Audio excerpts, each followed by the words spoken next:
Good morning. Welcome to the Thurston County Board of County Commissioners Agenda Setting Work Session for this Tuesday, October 5th, 2021. It is 9:04 a.m. My name is Ty Mentzer, Chair of the Board. Vice Chair Commissioner Gary Edwards is in the boardroom. To his left is County Manager Mira Chavez, Commissioner Carolina Mejia, present through our Zoom platform. And we have a whole slew of staff members present for various items on this morning's agenda. We are slated for 3 hours as usual, 9 to 12. The meeting is live streamed on the Thurston County YouTube channel. And we will begin with our standing item 1, COVID-19 update. The Director of Public Health, Shelley Slaughter, good morning, and Dr. Abdulmalik, County Health Officer, both with us. Thank you. Good morning, Mr. Chair, and good morning, Commissioners. Today is day 608 of Thurston County's COVID-19 emergency response. In Washington State, to date, there have been 667,834 confirmed cases of COVID-19 since the pandemic began, and 7,807 Washingtonians who have lost their lives. This includes, according to Washington State Department of Health this morning, 18,474 Thurston County residents who have had confirmed COVID-19, and 203 Thurston County residents that have lost their lives. In this last week, there have been 692 new cases reported to Thurston County Public Health. That puts us at 501.7 rate on the governor's risk assessment dashboard over the last 14 days, which continues to remain extremely high. There have been 3 new hospitalizations. Excuse me, I apologize. I'm ahead of myself just a little bit. Unfortunately, more bad news in terms of deaths. There have been 17 deaths reported to us in the last week. 1,183 Thurston County residents have been hospitalized, with 3 new hospitalizations occurring in the last week.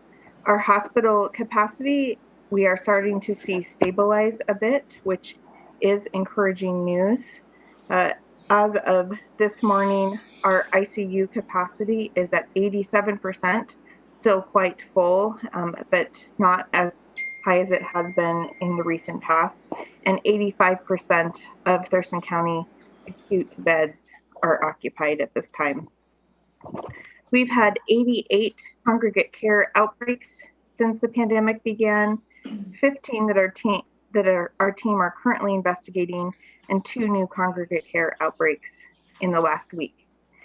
We still do not have updated a test positivity rate to report, as there is a delay in reporting from labs to Washington State Department of Health, where we get this data from.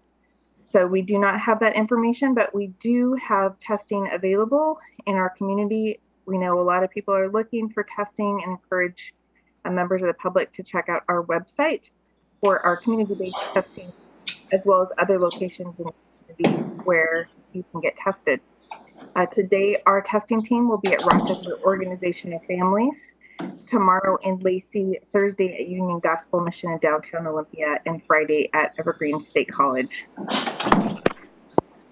Our vaccine providers in Thurston County, including Thurston County Public Health, have administered 342,312 doses of COVID-19 vaccines.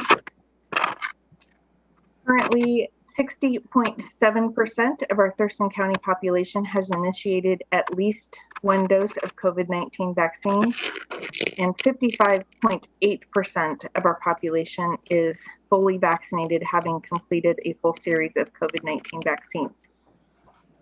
71.9% of those 16 and older have initiated at least 1 dose, and 66% of those 16 and older in Thurston County are fully vaccinated. Among those 12 and older who are eligible for the COVID-19 vaccine, 70.7% have initiated at least 1 dose, and 65% of those 12 and over are fully vaccinated. We are still awaiting for approval of pediatric vaccines in the near future, and have be administering boosters of the Pfizer vaccine. People who are interested in getting a COVID-19 vaccine, we are at the Capitol Mall in Olympia every day, as well as other locations throughout the community, and also have vaccine information available on our Thurston County website. And I will pause there to answer any questions that the board has. And also joining me this morning is our health officer, Dr. Dimiana Abdebalik, to help answer any questions you have. Dr. Abdulmalik, did you need to say anything before we go to questions, or?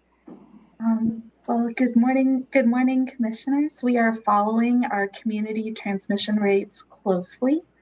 In terms of the fifth wave here in Thurston, we had a peak towards the end of August, a dip kind of towards the beginning, middle, end of September, and our cases did increase over the past 2 weeks. We are seeing a little bit of slowing in our transmission rates here in Thurston. We are watching that trend extremely closely.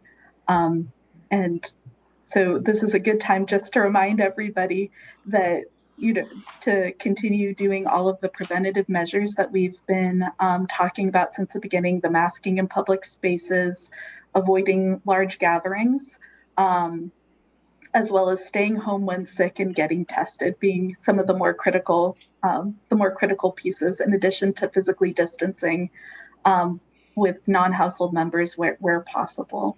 And with that, I'm happy to answer any questions you may have. Commissioner Mejia? I have no questions at this time. Commissioner Edwards?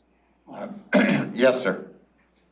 I don't know if this is for Shelley or a doctor, but when we have a breakout situation, that is a person that's been vaccinated and then they contract the disease. Is that right?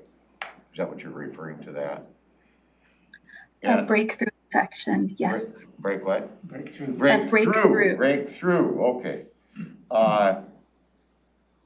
When that happens, if somebody is asymptomatic, are likely to be asymptomatic, and then they're still asymptomatic, I'm told that they are more of a spreader because they have more virus in their breath or something. Is there anything to that?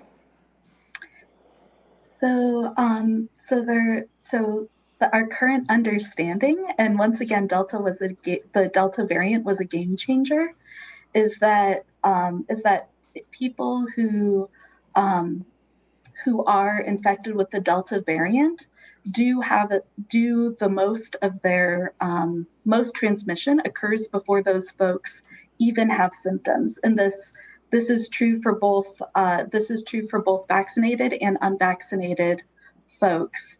This is part of why the guidance changed regarding masking, because masking is one of the best ways that we have to prevent spread when people don't have symptoms and may be infected.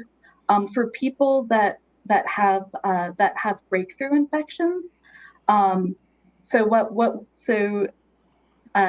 we're seeing is that the time between exposure and when they're shedding virus is about 3 to 5 days on average with the Delta variant. And that's why after each exposure to somebody who's known to be infected, the current guidance is for individuals who are fully vaccinated to wear a mask, get tested 3 to 5 days after exposure to make sure that they aren't in that situation of being asymptomatic and shedding virus, and continue to wear that mask until they get a negative test. If they get a positive test, then the standard 10-day isolation is still in effect. What we have seen for those folks with breakthrough cases is that even though they may become infected, they're at much lower risk for severe illness and death. And there's some evidence that because the body is already primed to fight off the virus, that even if they may be infectious early on in the course of illness, that their body clears the virus faster than folks who haven't been previously vaccinated. Okay, I guess where I would go with that then, if it's still a danger to everyone, if on the breakthrough portion, I guess that's a small percentage, but I guess it does happen. The county is proposing to test, just those maybe that have not been vaccinated. But if we truly want to keep the workplace safe, wouldn't it be better to check everybody, vaccinated or not? So at this point, there's a little bit, I would say that for people who are at higher risk of getting COVID, so testing is helpful for folks that are at higher risk of getting COVID. So at this point, with our transmission rates being what they are, people who are at the highest risk are folks who aren't vaccinated. And when people who are vaccinated are at their highest risk is when they're in close contact with positive cases. So in terms of my recommendation is in alignment with our current practice, which is testing for folks that aren't fully vaccinated, and then symptom-based testing and exposure-based testing for those that meet the full vaccination criteria. I guess I know two recent cases here in the last week where people have one succumbed to the breakthrough and passed away and having been vaccinated, and another is in the hospital with the same type of problem. So I think a lot of us are getting to know people that are faced with this problem, and like both of these folks had been vaccinated prior. So is it getting more prevalent that we're having more breakthrough cases? And I might mention both of those were in the elderly category, I guess. So more a threat apparently. So is that becoming a more common scenario to develop? And so how much is it changing? I'm sorry, go ahead. Yes, it is becoming more common. We are seeing that trend. It's likely. So while the vaccine is extraordinarily protective, and our hospitalization of vaccinated versus unvaccinated folks, as well as deaths in vaccinated and unvaccinated folks, have borne out the protective capabilities of becoming fully vaccinated at the population level. We're getting more data about when people may need an additional third dose because they're at higher risk due to moderate or severe immune suppression. So that would be for the mRNA vaccines. And when booster dosing may be beneficial to try to prevent some of those outcomes. I think it's useful so the no vaccine is 100% effective, and Pfizer and Moderna were initially 94-95% effective at preventing symptomatic disease. So that means that even under the best circumstances, we're looking at about 5% of folks that may be fully vaccinated and become symptomatic and have significant disease. And when we're looking across a population, unfortunately, there may be people that become severely ill, and folks in the highest risk category are those with immune compromise and those with advanced age and medical frailty. This also points towards a trend that we're seeing in terms of our long-term care facilities, which is one of the most protective things that we can all do as a community for people, is by becoming fully vaccinated ourselves. So there are trends where folks who may be in a care facility may come into contact with an unvaccinated caregiver who who's carrying the virus. And then with that close proximity and exposure, that puts folks, with medical frailty at even more increased risk.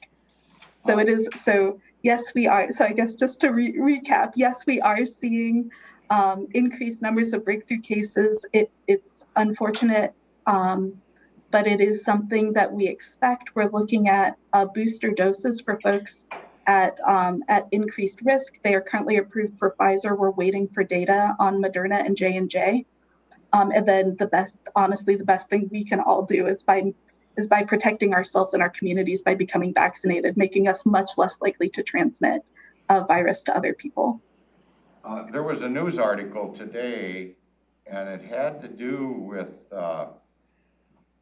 if someone had recovered within the last 3 months from having COVID, then they were, I don't know if they're ever clear from getting it, but somehow those folks were deemed okay or something. So is there something new coming now in reference to those folks that have survived this and the immunity that's generating?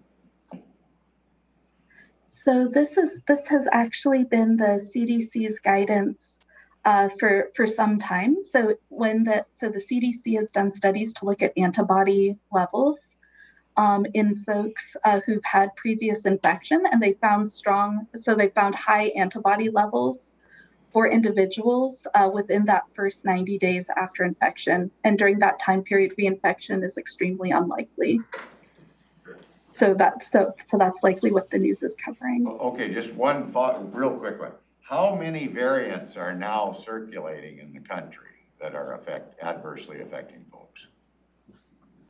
So right now, there are multiple variants. I believe we are up to Mu per the CDC guidance, but the vast majority of new infections have been with the Delta variant, just due to how much more transmissible it is compared to other circulating variants. So it's still the predominant one that people are faced with?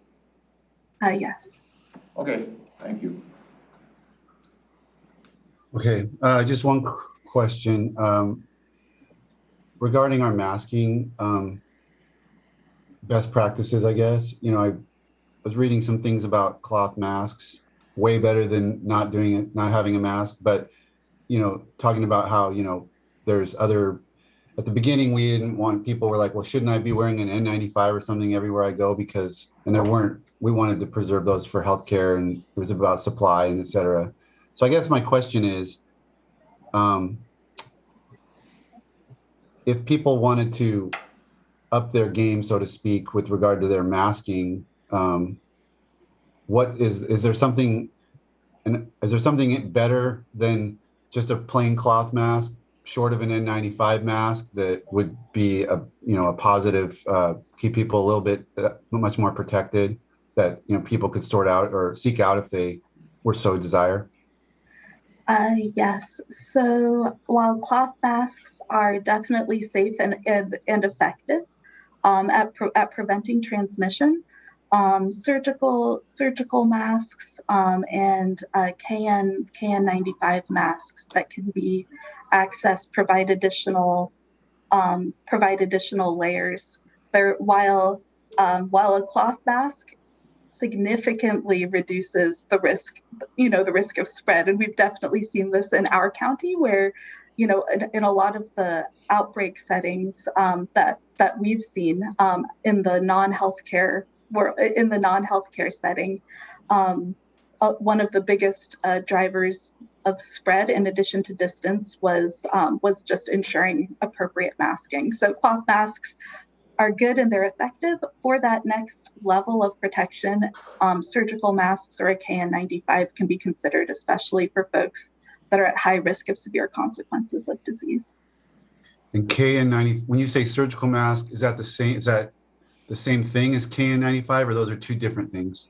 Those are two different things. Surgical masks are they are kind of the 3-layer with the non-woven layer in between masks that are often available at different stores. There are different levels of them, of course, as for everything. So these are, they're more commonly referred to in the healthcare setting as droplet masks. The surgical masks that have that OR level of protection are procedure masks. At this point,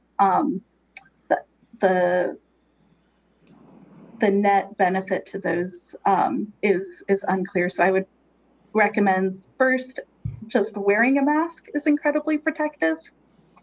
Multi-layer cloth, well-fitting, all of those things that we know to make masks as effective as they can be, and then followed by surgical and KN95 masks may offer an additional level of protection for those who need it. Are the surgical masks, are they like disposable, like you buy them in a box and you use them each one, or okay, they're not like removable filters or washable or whatever, you use them for one time only and then you get a new one? That's what's referred to as a surgical mask. At this point, we don't have, so what we do know is that mask fit and mask layers are the two most critical components to a good mask. And so where the reason why the disposable surgical masks or a KN95 may be helpful. So it's just that combination of fit and layer and number of layers and that filtration capacity. Okay, thank you. County Manager, anything?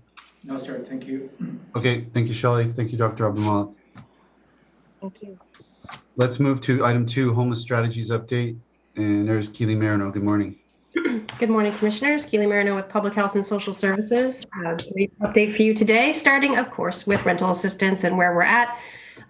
Community Action Council has served 2,573 households and have issued checks to the tune of $18 million in rental assistance at this point, and about $850,000 in utility assistance.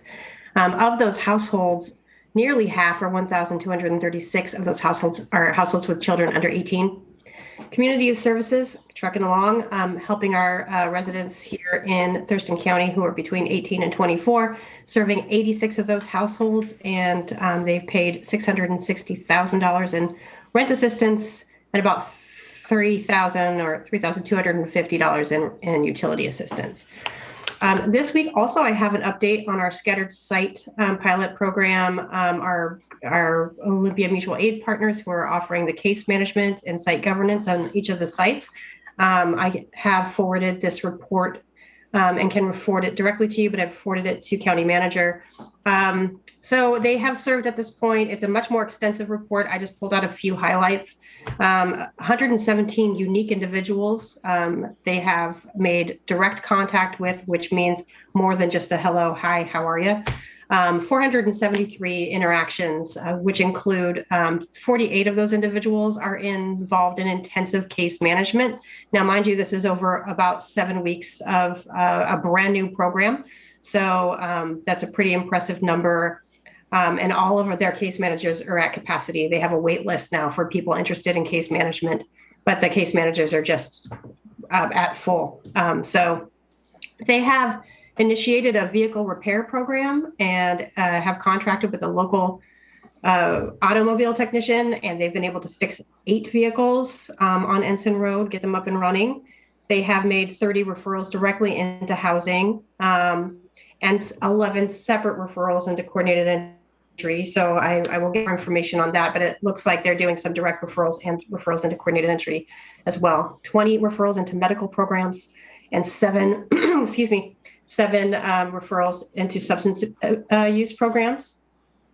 And so that's where they're at. They are intending to send out that report on a weekly basis, just kind of keeping us up to speed on how things are going in that pilot program. So really appreciative of that.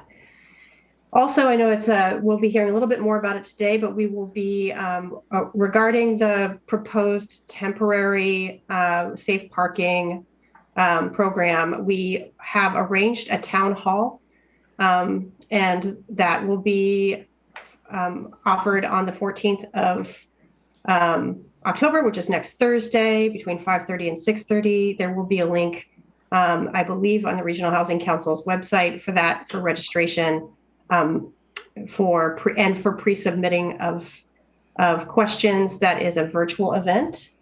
And that, I believe, is all for me today. Commissioner Mejia, questions for Keely? No questions at this time. Thank you. Commissioner Edwards?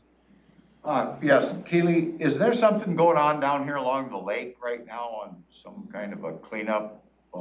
They've got the road blocked, and the public needs to be aware of it.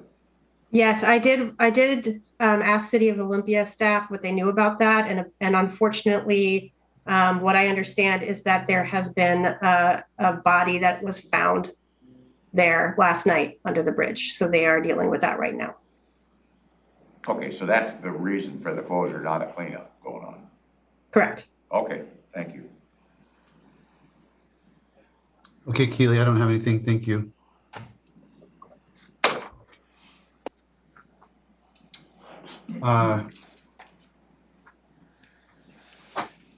So that brings us to review of this afternoon's proposed agenda, October 5th, 2 p.m.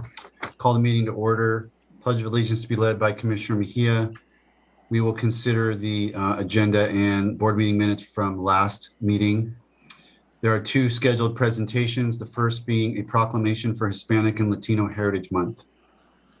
Yeah, thank you, Commissioners. I believe Commissioner Mejia is coordinating to see if we could have representatives from the Latino and Hispanic community to be present this afternoon for you to consider the proclamation of September 15th through October 15th as a Hispanic and Latino Heritage Month.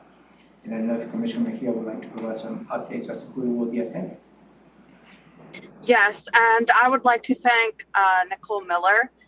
She has been helping me, or she started helping me yesterday, getting in touch with several folks. And I reached out and I received some confirmations, but we'll really see this afternoon who can make it. Okay, anything on that, Commissioner Edwards? No, sir. Okay, great. The next presentation is Proclamation for Domestic Violence Awareness Month. Yeah, Commissioners, thank you. Also, for this afternoon, we'll give you the opportunity to proclaim October 2021 Domestic Violence Awareness Month in Thurston County. And I believe the representatives from the Sheriff's Office as well as the prosecuting attorneys will be present. But I don't know if Shelley can confirm that or. Yes. Or, yeah, so I got a confirmation that yes, we're going to have representatives this afternoon as well as from Public Health.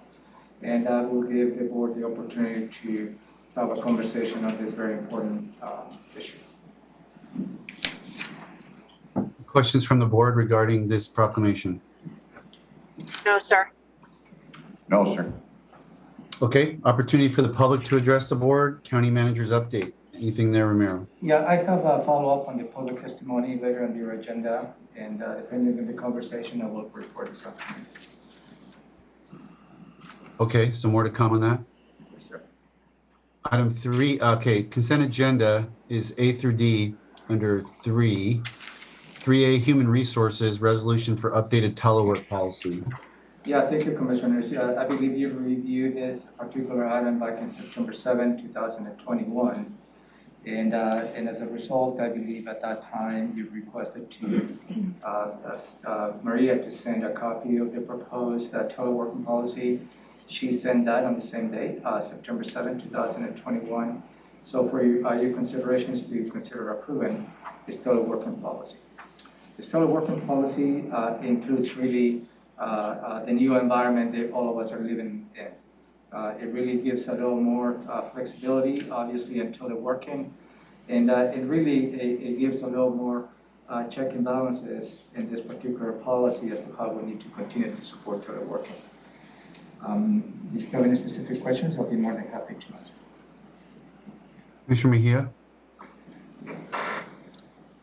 So I reviewed the document and I spoke with some elected officials and department heads about this, and they had some concerns about some of the language which kind of did not allow for, let's say, some of their employees who were out of state to telework. Can you provide some clarification on that, Ramiro? Yes, on section 5, item G, let me read what is stated in the policy. Due to emergent business needs and other extraordinary circumstances, an employer authority may approve the current employee for telework outside of Washington State for up to 30 days in a calendar year.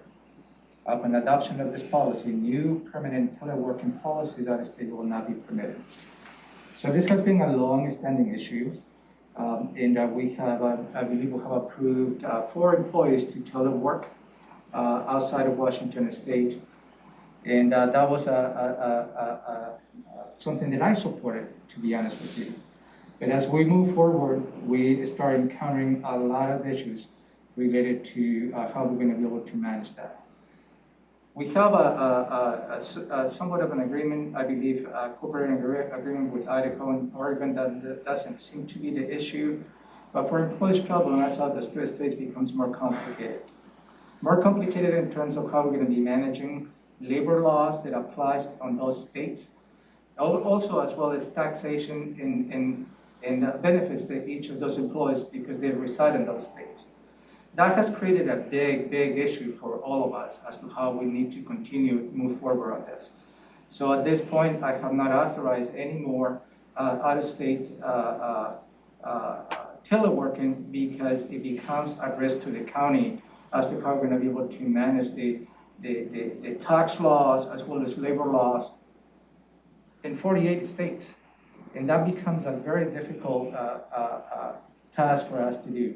And this is not a new issue here in Washington State. King County, we have researched other counties, and this language is along the line as some of King County, for instance, they allows this type of telework out of state for up to 30 days. It's not just the Thurston County who's facing this challenge. It's just about every single local jurisdiction who's facing the challenges. How we're going to be managing all the many different tax and labor laws from the rest of 48 states, 49 states. So that is where we are. And having additional questions, I think Maria is here to elaborate on the issues that we have. Commissioner Good Mejia, morning. do you have more? Oh. Good morning, Maria. You want to add anything on that topic, Maria? What I'll add is there have been some employees that were prematurely approved to work out of state, and the auditor's office and HR are collaborating together to figure out how to get in compliance in, I think, 4 or 5 states. But until we've figured that out, we're limiting or not allowing new. The proposal is to not allow any new approvals because it does increase the county's risk and liability for failing to remit taxes, failing to register as a business in other states. It's probably about 24 different issues that we need to deal with. But for those approved, we are doing our best to see how to make it work. And then if we're able to accomplish that, then we can come back before the board to expand. Commissioner Mejia, anything further? That was my next question. It was in regards to existing employees that had been approved, but Maria answered it. Thank you. Commissioner Edwards? Yes, I guess I'm concerned that we're allowing some, but we're not allowing others. And we may be, I don't know, shooting ourselves in the foot, so to speak. I realize there's probably more problems in figuring it all out, but I think we're going to be dealing with those more problems for quite some time as time goes on. And so my question first is, are we under some time frame restriction of moving to approve this resolution before we get everything figured out? So is there a penalty coming up or some kind of a unique problem that today we have to do this if we've got some questions? That's my question. I see the county manager's got his hand up. Maybe I can start. There is there is not a deadline for you to consider approving this policy, but this policy encompasses more than just the out-of-state teleworking. And I think there's a lot of employees who are exercising this, and I think it's timely for you to consider approving this policy. Knowingly, there is a lot of work that needs to be done related to out-of-state telework. So when are we going to be able to resolve the out-of-state teleworking? That is going to take us months. So, and I recommend not to hold this policy until we can get all that information in place. Because see, as Maria stated, you know, I prematurely approved those 4 employees to work out of state because I believe that is something that we needed to support. But as I learned, no good deed goes unpunished. And that's what we're dealing with, is the difficulties, how we're going to be able to manage this in the long term. So it well may be that probably the board consider approving this teleworking policy, which I strongly suggest you do so. We need to continue to work on addressing the out-of-state teleworking, and we'll come back when we have a good plan for you to amend this policy related to this particular item. I guess I want to follow up on that then. The county manager sounds like he's able to make that decision on his own, regardless of whether we pass this resolution. So he is the manager and has that flexibility. And it sounds like there's been some change from maybe those earlier days. Although I do know of some very good employees that are working out of state right now. And recognizing that we don't have it all figured out, I really think, without knowing all the facts yet and all the things that are hanging fire, the could-be's of the world, I'm very afraid that we might end up in a situation prematurely creating problems for ourselves by implementing this today. Now, I don't know how much time we would need to straighten it out, but in fairness to our employees, I'm hesitant to vote for this today.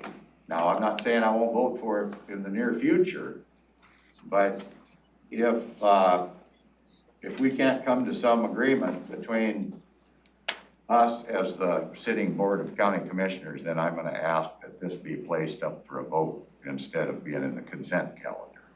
So that's where I'm at today. I'm not saying I'm there permanently, but I think anytime we move ahead and we don't know the facts,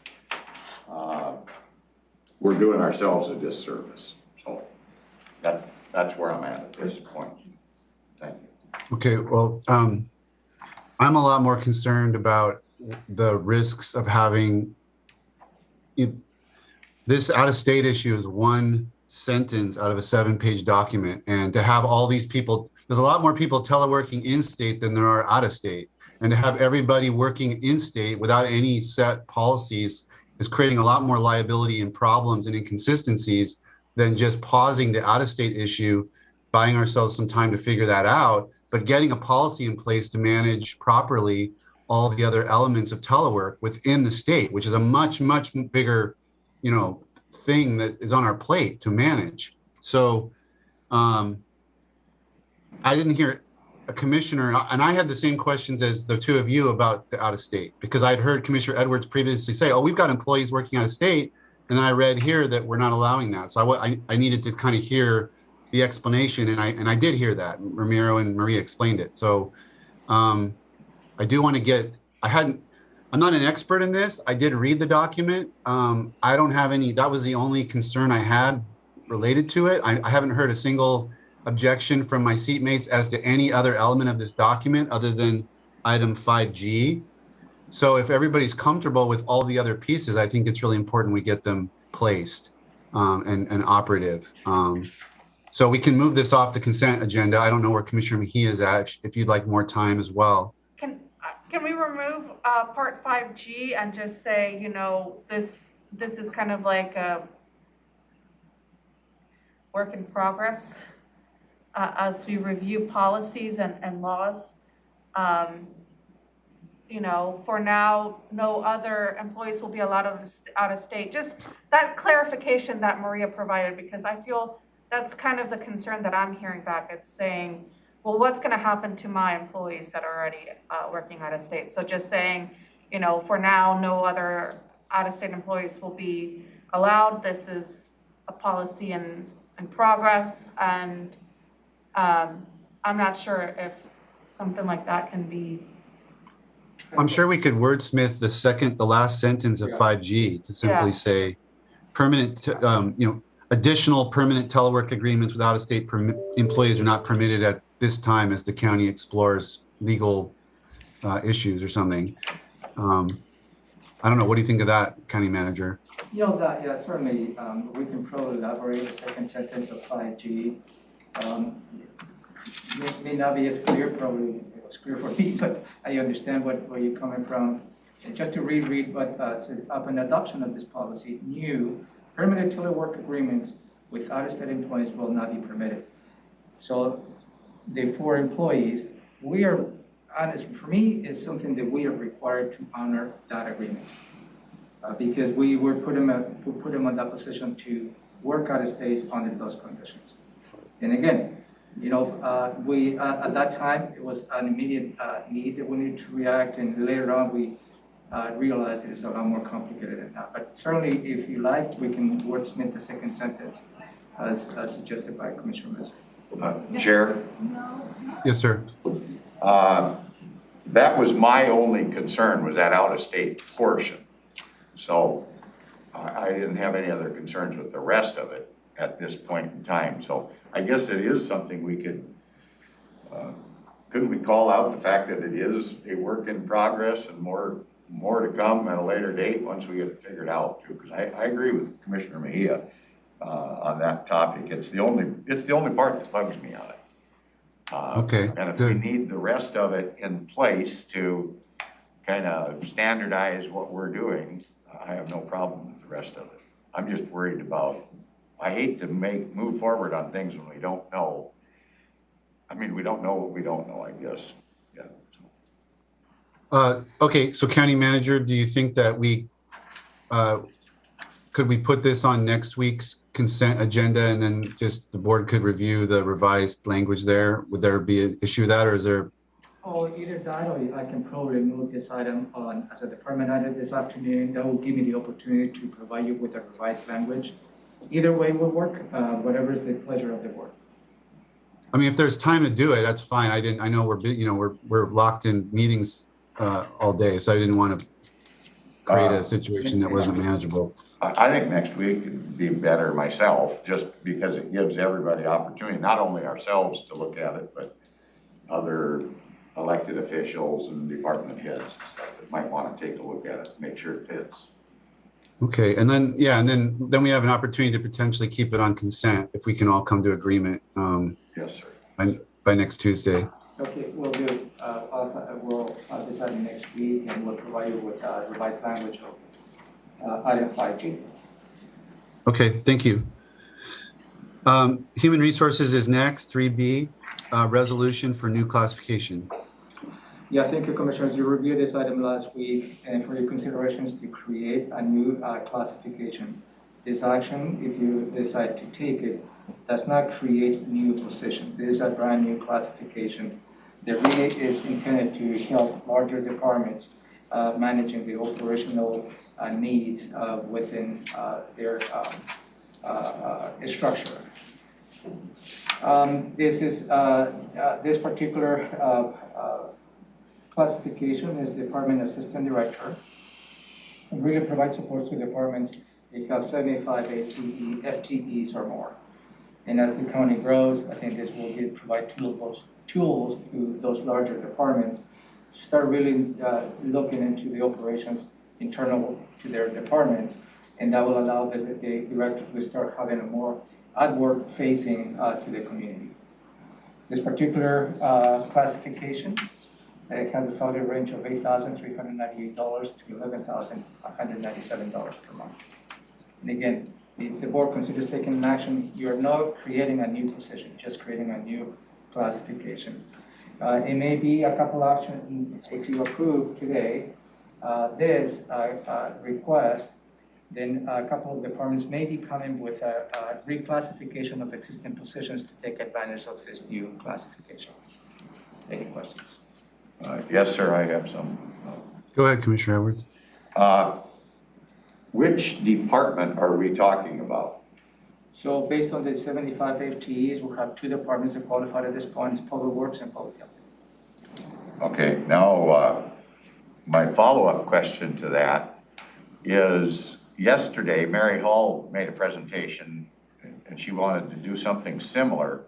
So does this also apply to elected officials in their offices? No, because it's just the department assistant directors, because they do have chief deputies within the elected offices. Yeah, I realize that, but it seems like Mary was trying to explain, she was looking at retention issues and career issues for her employees. So I just wonder, are we treating people differently? We're now saying people that work under the direction of the county commissioners, because I guess those groups are directly under the county commissioner and yourself, I believe. Are we treating them differently than we're treating elected officials that might choose to make similar movements? And I'm just going to use Mary Hall's deal because I heard some of that yesterday. So that's kind of where I'm at. So just from what I saw in Mary's whole presentation, it was more of a budgetary request to kind of move things around so she could reclassify different positions. What I'm getting from this, and Ramiro, correct me if I'm wrong, is this is not a budget request. It's just kind of shifting gears and kind of our own departments. With her, she already has, as an elected, the ability to do, how to shift her department or office as she likes, but doesn't really have the budgetary, and that's why it's coming in front of us. Yeah, in Mary Hall's request, it was below one of their financial services manager, is that she's looking for a reclassification of a couple of positions. So not necessarily related to this action, if that's what you're looking for. But I Robin? thought, Sorry.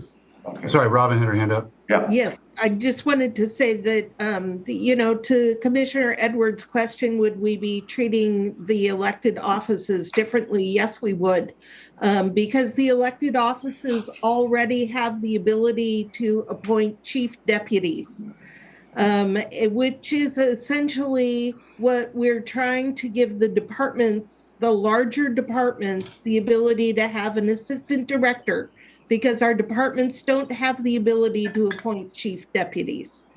So it's becomes an equivalent in the large departments to what elected officials already have.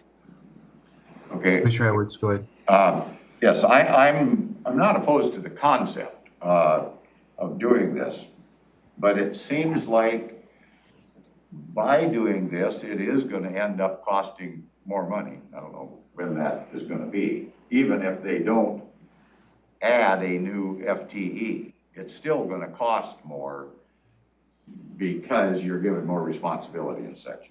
And We'll I have thought, a differential in cost. Pardon? It will have a differential in cost between what they would have paid the position that they are currently funded for and whatever the gap is for the upgrade, but that's common in all reclassifications. Yes, I agree with you. And that's why I'm wondering about Mary Hall's.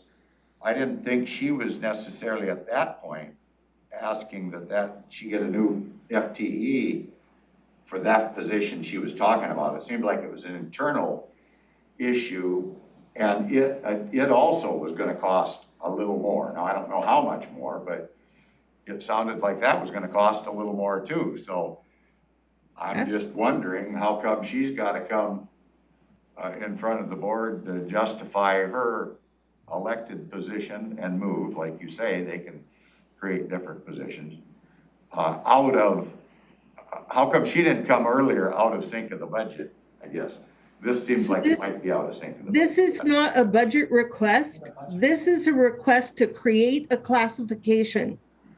We don't currently have this classification. This isn't a request to reclass a specific position. This is to create the class. The pathway. Yeah. Yeah, And then if an officer department was going to reclass, then that would come to you in a separate action. Okay, We could say no. Right. okay. Okay, good enough. Okay. Okay, then I guess I'm good with that then, and we'll go on to 3C. Yeah, are you? Yeah. Okay, 3C is an appointment to the Housing Authority Board. Yeah, this is following up the direction of the board for you to consider appointment of Mr. Aaron Kitua to the Housing Authority for the term of October 1st, 2021 to November 12th, 2023. Any questions from the board? No, Or sir. concerns? Okay. Auditor Financial Services voucher list. Any questions from the board? No, sir. No, sir. Okay. Item 4A is lease for 3000 Pacific Avenue, our favorite. Thank you, Commissioner. We had a discussion last Tuesday where this item was brought for your consideration. And never has changed, nothing has changed since the information that we provided to you last Tuesday. That will be September 27 related to the forecast. That includes the additional lease for the 3000 Pacific. That information was reviewed again yesterday, and the parameters in which we presented last Tuesday, the September 27, has not changed. Last Tuesday, Commissioner Mejia asked to take an additional time to review this particular, I believe, the budget projections. And this is back to you today, and do ask for the board to give direction, A or nay, related to this particular proposal. I additionally have some questions. Go ahead, Commissioner Edwards. Oh, I thought somebody was calling on Commissioner Mejia. Go ahead, Commissioner. No, okay. We do have new information that came in today from Mr. Pettit.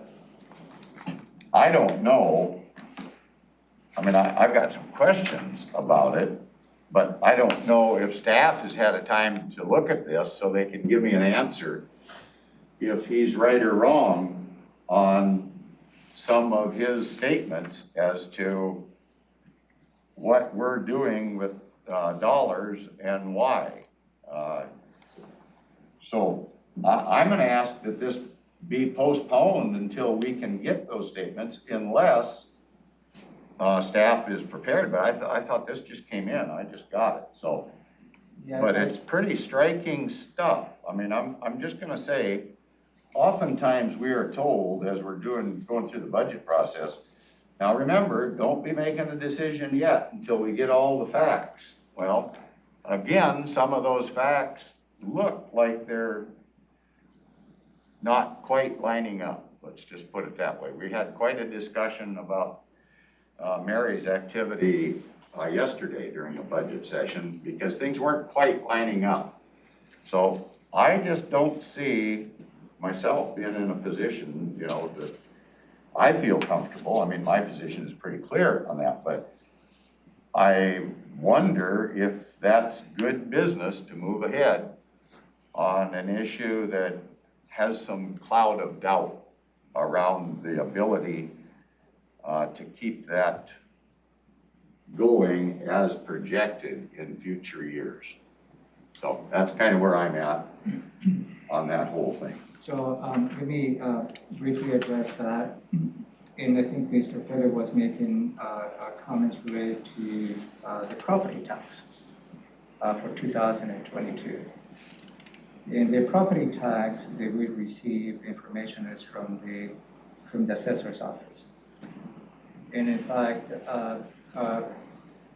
we received on September 30th new updates reports to the projected 2022 tax year. And the numbers stated for the current expense are pretty much aligned to what Robin has provided you in the worksheet. So staff really, and Robin, does not make those projections of property tax. We get on the upcoming year, in this case 2022, she relies on the experts. And the experts is that the assessor's office. So in current expense changes, and as well as new construction changes, it changes the bylaws.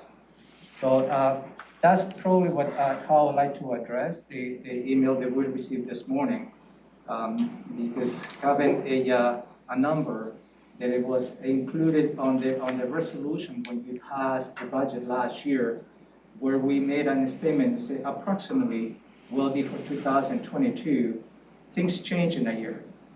And that's what we are going through the process and updating the numbers based on what we received from the assessor's office.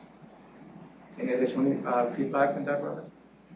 I have not seen Mr. Pettit's email from this morning yet, but I will say that based on guidance that I received from both the assessor's office and the Washington State Department of Revenue, and understanding that state law says that the county cannot levy more than is in your preliminary budget, as I have informed the board, every year for the past 11 years, we set the levy slightly higher than what the worksheet comes out to allow for any adjustments that the assessor makes after the fact.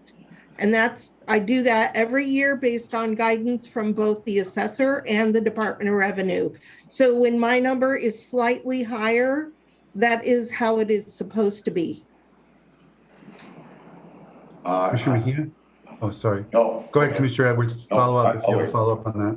Well, I guess the difference that he's got laid out here in using apparently the worksheet that he got from you shows that we're $1.3 million higher in our estimate of revenue than we should be. And that's a substantial sum.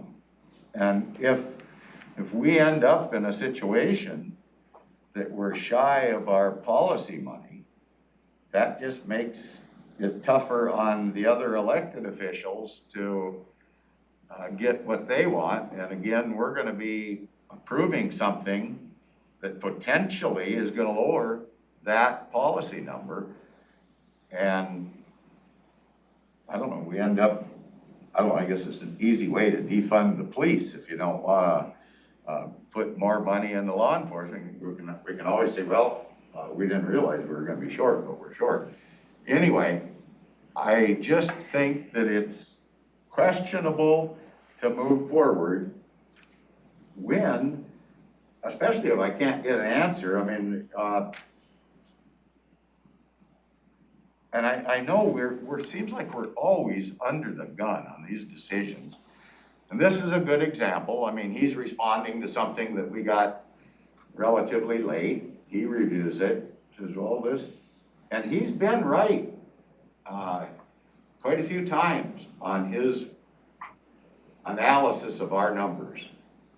And so moving ahead again without having concrete numbers and without staff even be able to say, well, he's right or he's wrong, and here's why he's wrong.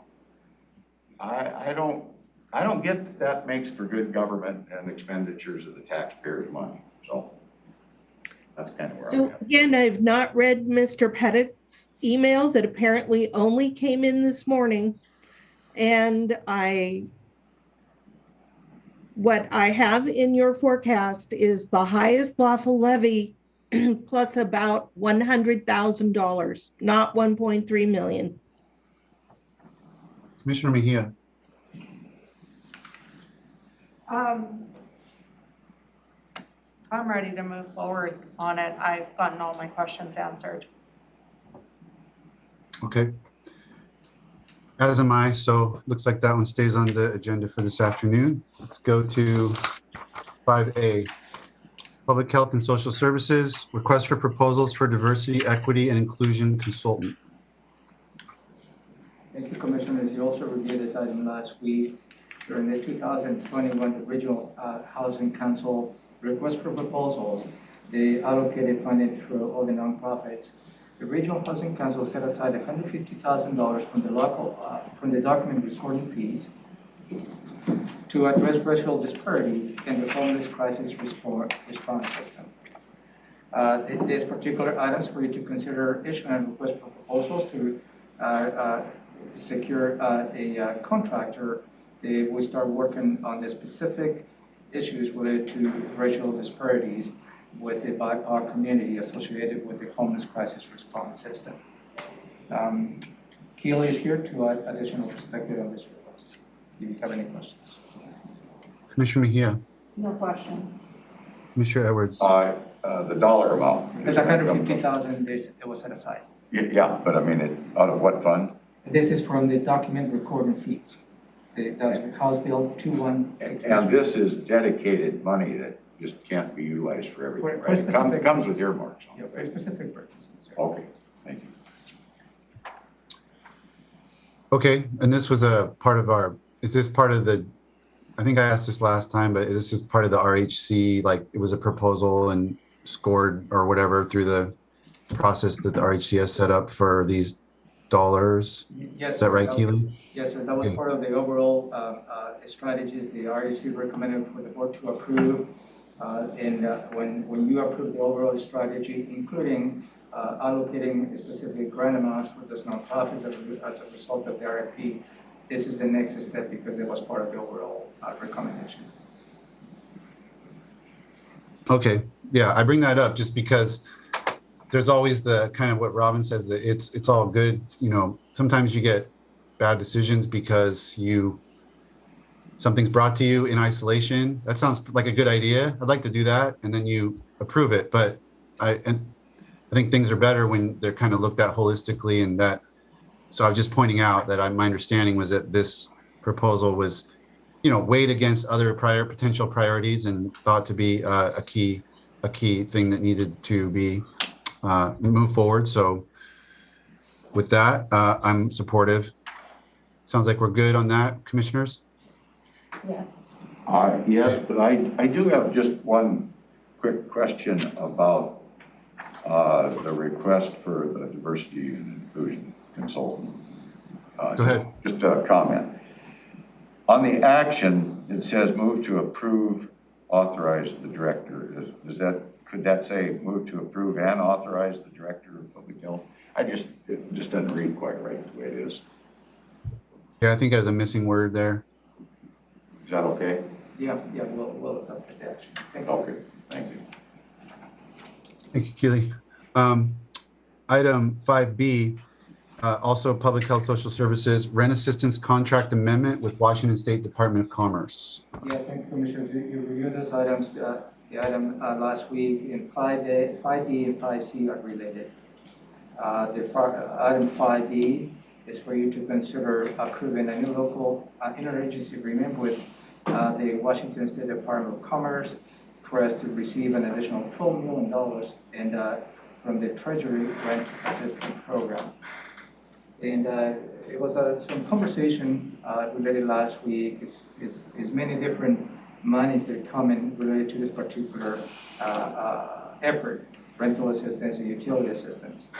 We received a direct allocation from the Department of Treasury in the past, and this particular amendment is from the same act of the federal government, but it comes through the Department of Commerce.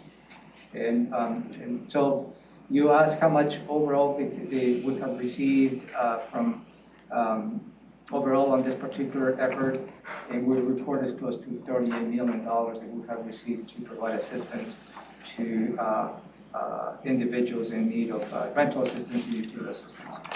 You heard from Keely this morning, the Community Action Council, which is the outfit that's helping us managing those applications. The Cabor spent close to $18 million in direct assistance to the citizens residents of Thurston County in need of this particular help. And I think also in the past, you have had a conversation whether this rental assistance, utility assistance go to the individuals. No, it goes to actually the landlords and the holders of the utility bills. So that's the check and balance that we have implemented in the last few months. Tom? Well, that's an excellent summary. I'm happy to answer any questions, but I don't have anything to add. Commissioner Mejia, No questions. Mr. Edwards. No, sir. Okay. And So item 5C, if I may, Commissioner. go ahead to C, then go ahead, Ramiro. Yeah, and this is the actually increasing approve our contract with the Community Action Council, who was mentioned in Thurston counties to increase the allocation of this funding for the CAC to continue to provide rental and utility assistance. So item 5E is the agreement with the Department of Commerce at the state level. And item 5C is the subsequent step to increase the contract that we have with Community Action Council to help us continue to provide those services to the residents in need. I'll just add, that's also Community Action Council and Community Youth Services. Yeah, thank you. Thank you. Yeah, it is a community youth services because as part of the requirements, 10% of the allocation needs to go to youth, family youth, I think it's between 18 and 24 years old, and community youth services that want to help us to provide those services to younger families.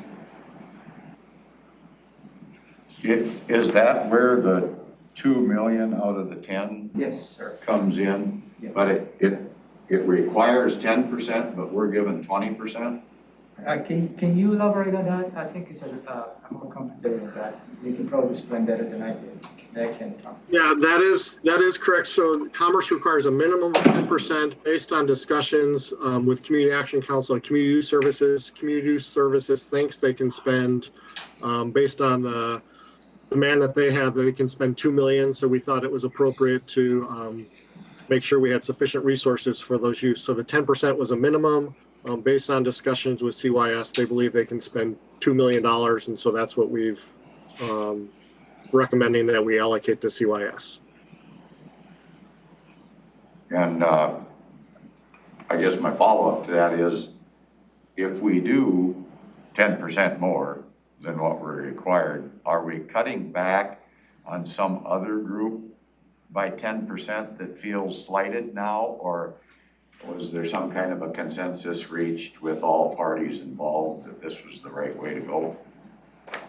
Yeah, we have, there's no 10% requirement with the funding we receive directly from Treasury.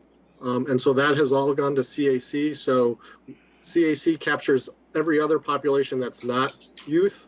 And so we feel there's plenty of resources going to CAC with utilizing both our direct Treasury allocation plus this allocation from Commerce. So we meet weekly with Community Action Council and CYS. So we're all in partnership and agreement on this plan moving forward. Thank you. Okay, nothing further there. We'll move to 5D. Amendment for renewed Community Prevention and Wellness Initiative contract. Chris Hawkins is here from Public Health Social Services. Thank you, Commissioners. This particular agreement is with the Washington State Healthcare Authority, the Division of Behavioral Health and Recovery Community Prevention and Wellness Initiative. This is a renewal contract. The Thurston County Public Health and Social Services, they contract the fiscal agent for 2 community coalition sites, the Dakota Tenino Health Action Team, also known as the DDAT, and the Tumwater Hopes. And in this particular contract, it goes from July 1st, 2021 to June 3rd, 2023 to continue to provide support to prevention of schools within those two areas, again, the Yokota and Tumwater areas. Ms. Hawkins, you have any additional perspective?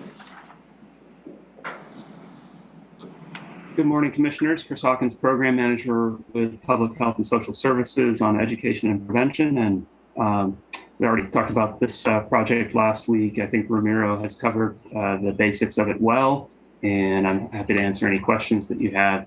But we're excited to be able to continue this important prevention work on youth substance use and help these two communities where there's been higher risk identified. So thank you. Commissioner Mejia? No questions. Commissioner Edwards? No, sir. Okay, good to go. Thanks, Chris. Item 5E is a Division of Vocational Rehabilitation contract. Yeah, thank you, Commissioners. You also reviewed this item. This is a contract with the Washington State Department of Social and Health Services, Division of Vocational Rehabilitation. This particular proposal is to extend the services that we provide to individuals with disabilities. They will place them into jobs after graduation from high school. This amendment extends the period of October 1st, 2021 to September 30, 2023. The states pays the county between $8,670 to $9,400 for each high school transition student who obtained a successful job placement in the community after the final year in high school. This has been a very successful program in the past, and we'll continue with this, with your concurrence of approving this contract to continue the services to those individuals that need, particularly related high school students with disabilities. Annalise is here to add an additional perspective to answer any questions.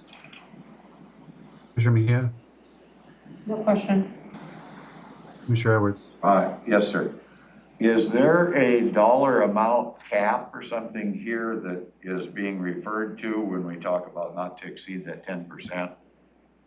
Hi, good morning, Commissioners. No, there is not. This is actually a $0 contract, and the payments that we receive from Division of Vocational Rehabilitation come only out of successful placement in jobs for individuals with developmental disabilities. So there is no actual contract amount that we are specifically looking at. So then does the 10% portion need to be in there if we don't have a dollar amount? It does. It does. I think it belongs there because it provides flexibility even to extend the terms of the contract by 10%. So it's not necessarily about the dollar amounts. It's just sometimes it's the length of the contract. It gives the flexibility.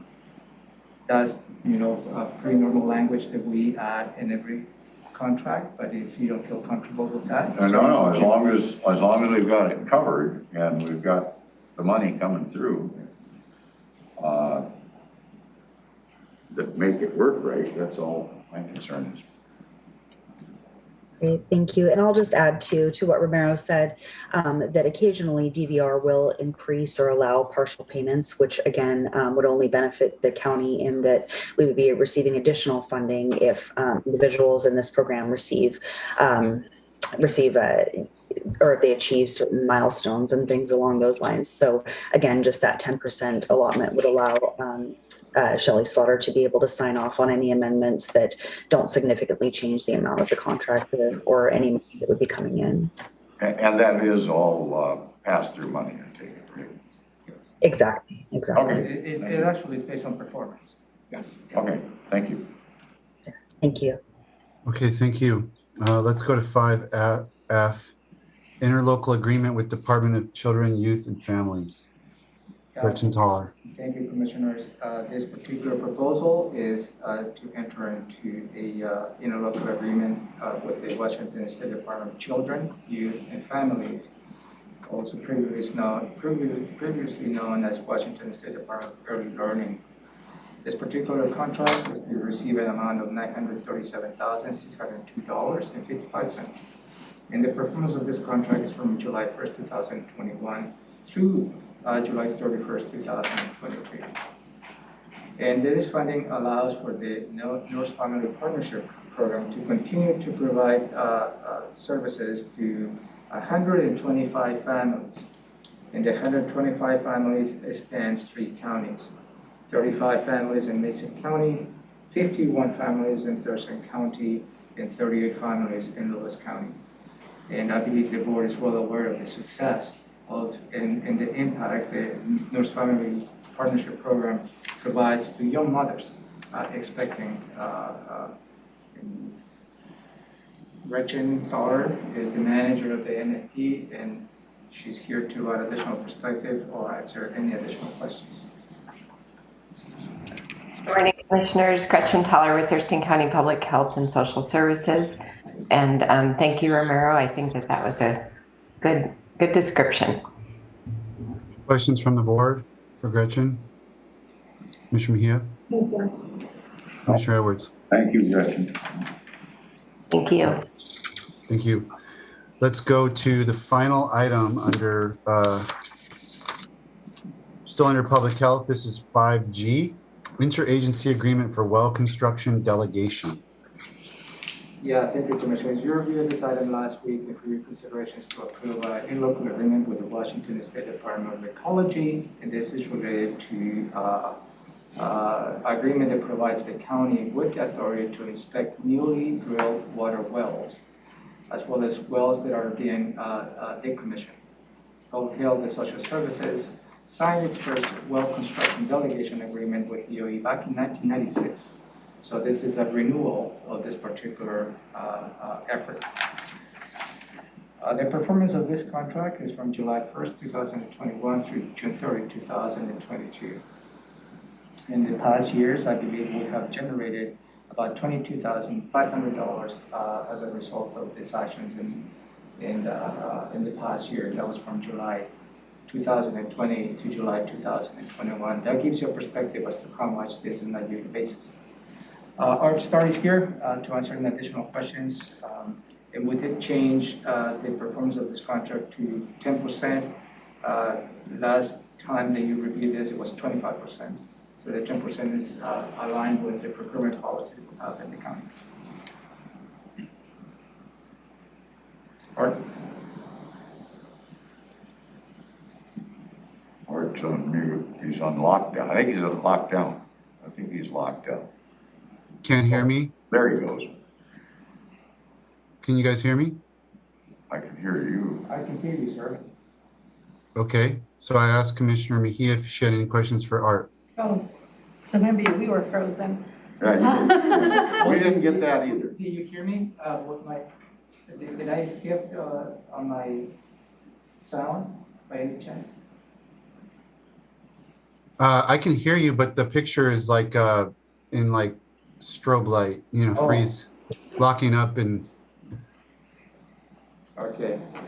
Art, did you hear the presentation of the item? Yeah, I did hear the presentation of the item. Okay, any additional perspective? No, I just think this is it's a good program. It allows us to go out and make sure that at least most of the wells that are being constructed in the county are meeting basic construction standards. And really importantly, the wells that are being decommissioned or removed from service, that they're being taken out appropriately as well. Is that they really can be a problem as far as groundwater pollution if they're not properly decommissioned. And so this is a program that's been in place for a long time. It's actually was the bill for it was sponsored by Senator Frazier a long time ago. So it's a good thing, and we've got appropriate provisions, as Eric indicated last week, to make sure that it does cover the cost for the work that we're doing. So we appreciate you considering this, and hope that you'll pass it and allow Shelley to sign the agreement. Commissioner Mejia, anything? No questions, sir. Commissioner Edwards? Is there a rough dollar amount associated with this, or is it performance as well? Yeah, it's performance. And I briefly mentioned to you the past year performance was just about $22,500. That's fine. That's fine. Yeah, and it's basically kind of by well. So they don't guarantee a certain amount other than the amount that we'll receive for each well that's either drilled or decommissioned within the county. Okay. So on average, it's about $22,000. Yep. Okay, thank you, Art. Takes Thank us you. to item 6A, which will be the commissioner's reports, 6B, county manager report, and then we'll move to adjourn. That'll wrap up this afternoon. We're at 10:24, so we'll be in recess till 10:35. We'll pick up with the proposed agenda for October 12th.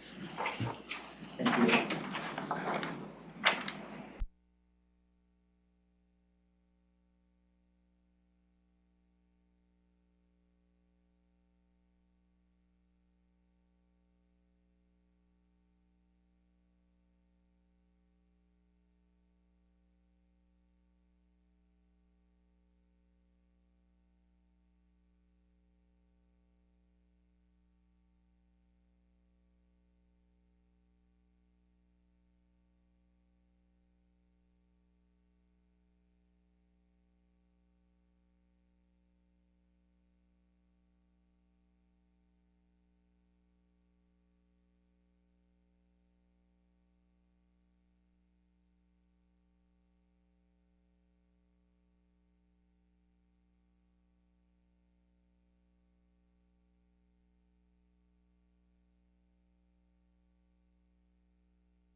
You're live, Commissioner. Okay, we're back. It's 10:37 a.m. Picking up with the Thurston County Board of County Commissioners agenda setting work session, item 4 on the work session agenda, which is a review of next week's proposed agenda for October 12th. 2 p.m. is the time the meeting will be called to order. Pledge of allegiance to be led by Vice Chair Edwards. Consideration of this proposed agenda for approval and consideration of approval of board meeting minutes from today's meeting. 2 presentations again scheduled under that item. Emergency services is first, Proclamation for Flood Awareness Week. Yeah, thank you, Commissioners. Kirk Harding, the Emergency Services Director, will be providing some perspective for you to consider a proclamation declaring the week of October 18th through October 22nd, 2021 as a Flood Awareness Week in Thurston County. And I believe you have a proclamation for your review as well. We've done this one in the past. Questions from the board or comments? Can I ask why those dates specifically? Is that just kind of like the? I think that's a national. The national call, okay. Sandy Ecker from Emergency Services is here to answer that question, to confirm. Yes, we actually picked those dates because it coincides to when we do our flood alert test using our notification system, and also when our flood bulletin is mailed out to the residents of Thurston County. Okay, great, thank you. Mr. Edwards, anything? No, sir. Okay. The next item is a recognition for Elks Lodge number 186. This one, the proposal was for the chair to read a prepared statement, and I know Commissioner Edwards had some input he wanted to give, and I didn't see his edits. Is that headed my way at some point? I am not aware. I have not seen the edits. You didn't see that? No, but. Gosh, it was so minor. I'm not worried about it. Are you? Okay, well, I wanted to incorporate whatever you had. Yeah, I just didn't have a chance to see. I thought it was a little wordy. I just wondered about, did we need to have that history at, by 1900, there was X amount or something. I just thought it was a little extra. I have no concern, sir, whatsoever. Okay. Well, we'll probably track that down before the next week, and we'll keep that as it. Anything, Commissioner Mejia, on that? No, sir. Okay, so it'll be close to the draft that we looked at last week. Sure. Opportunity for the public to address the board. County manager's update. Anything there?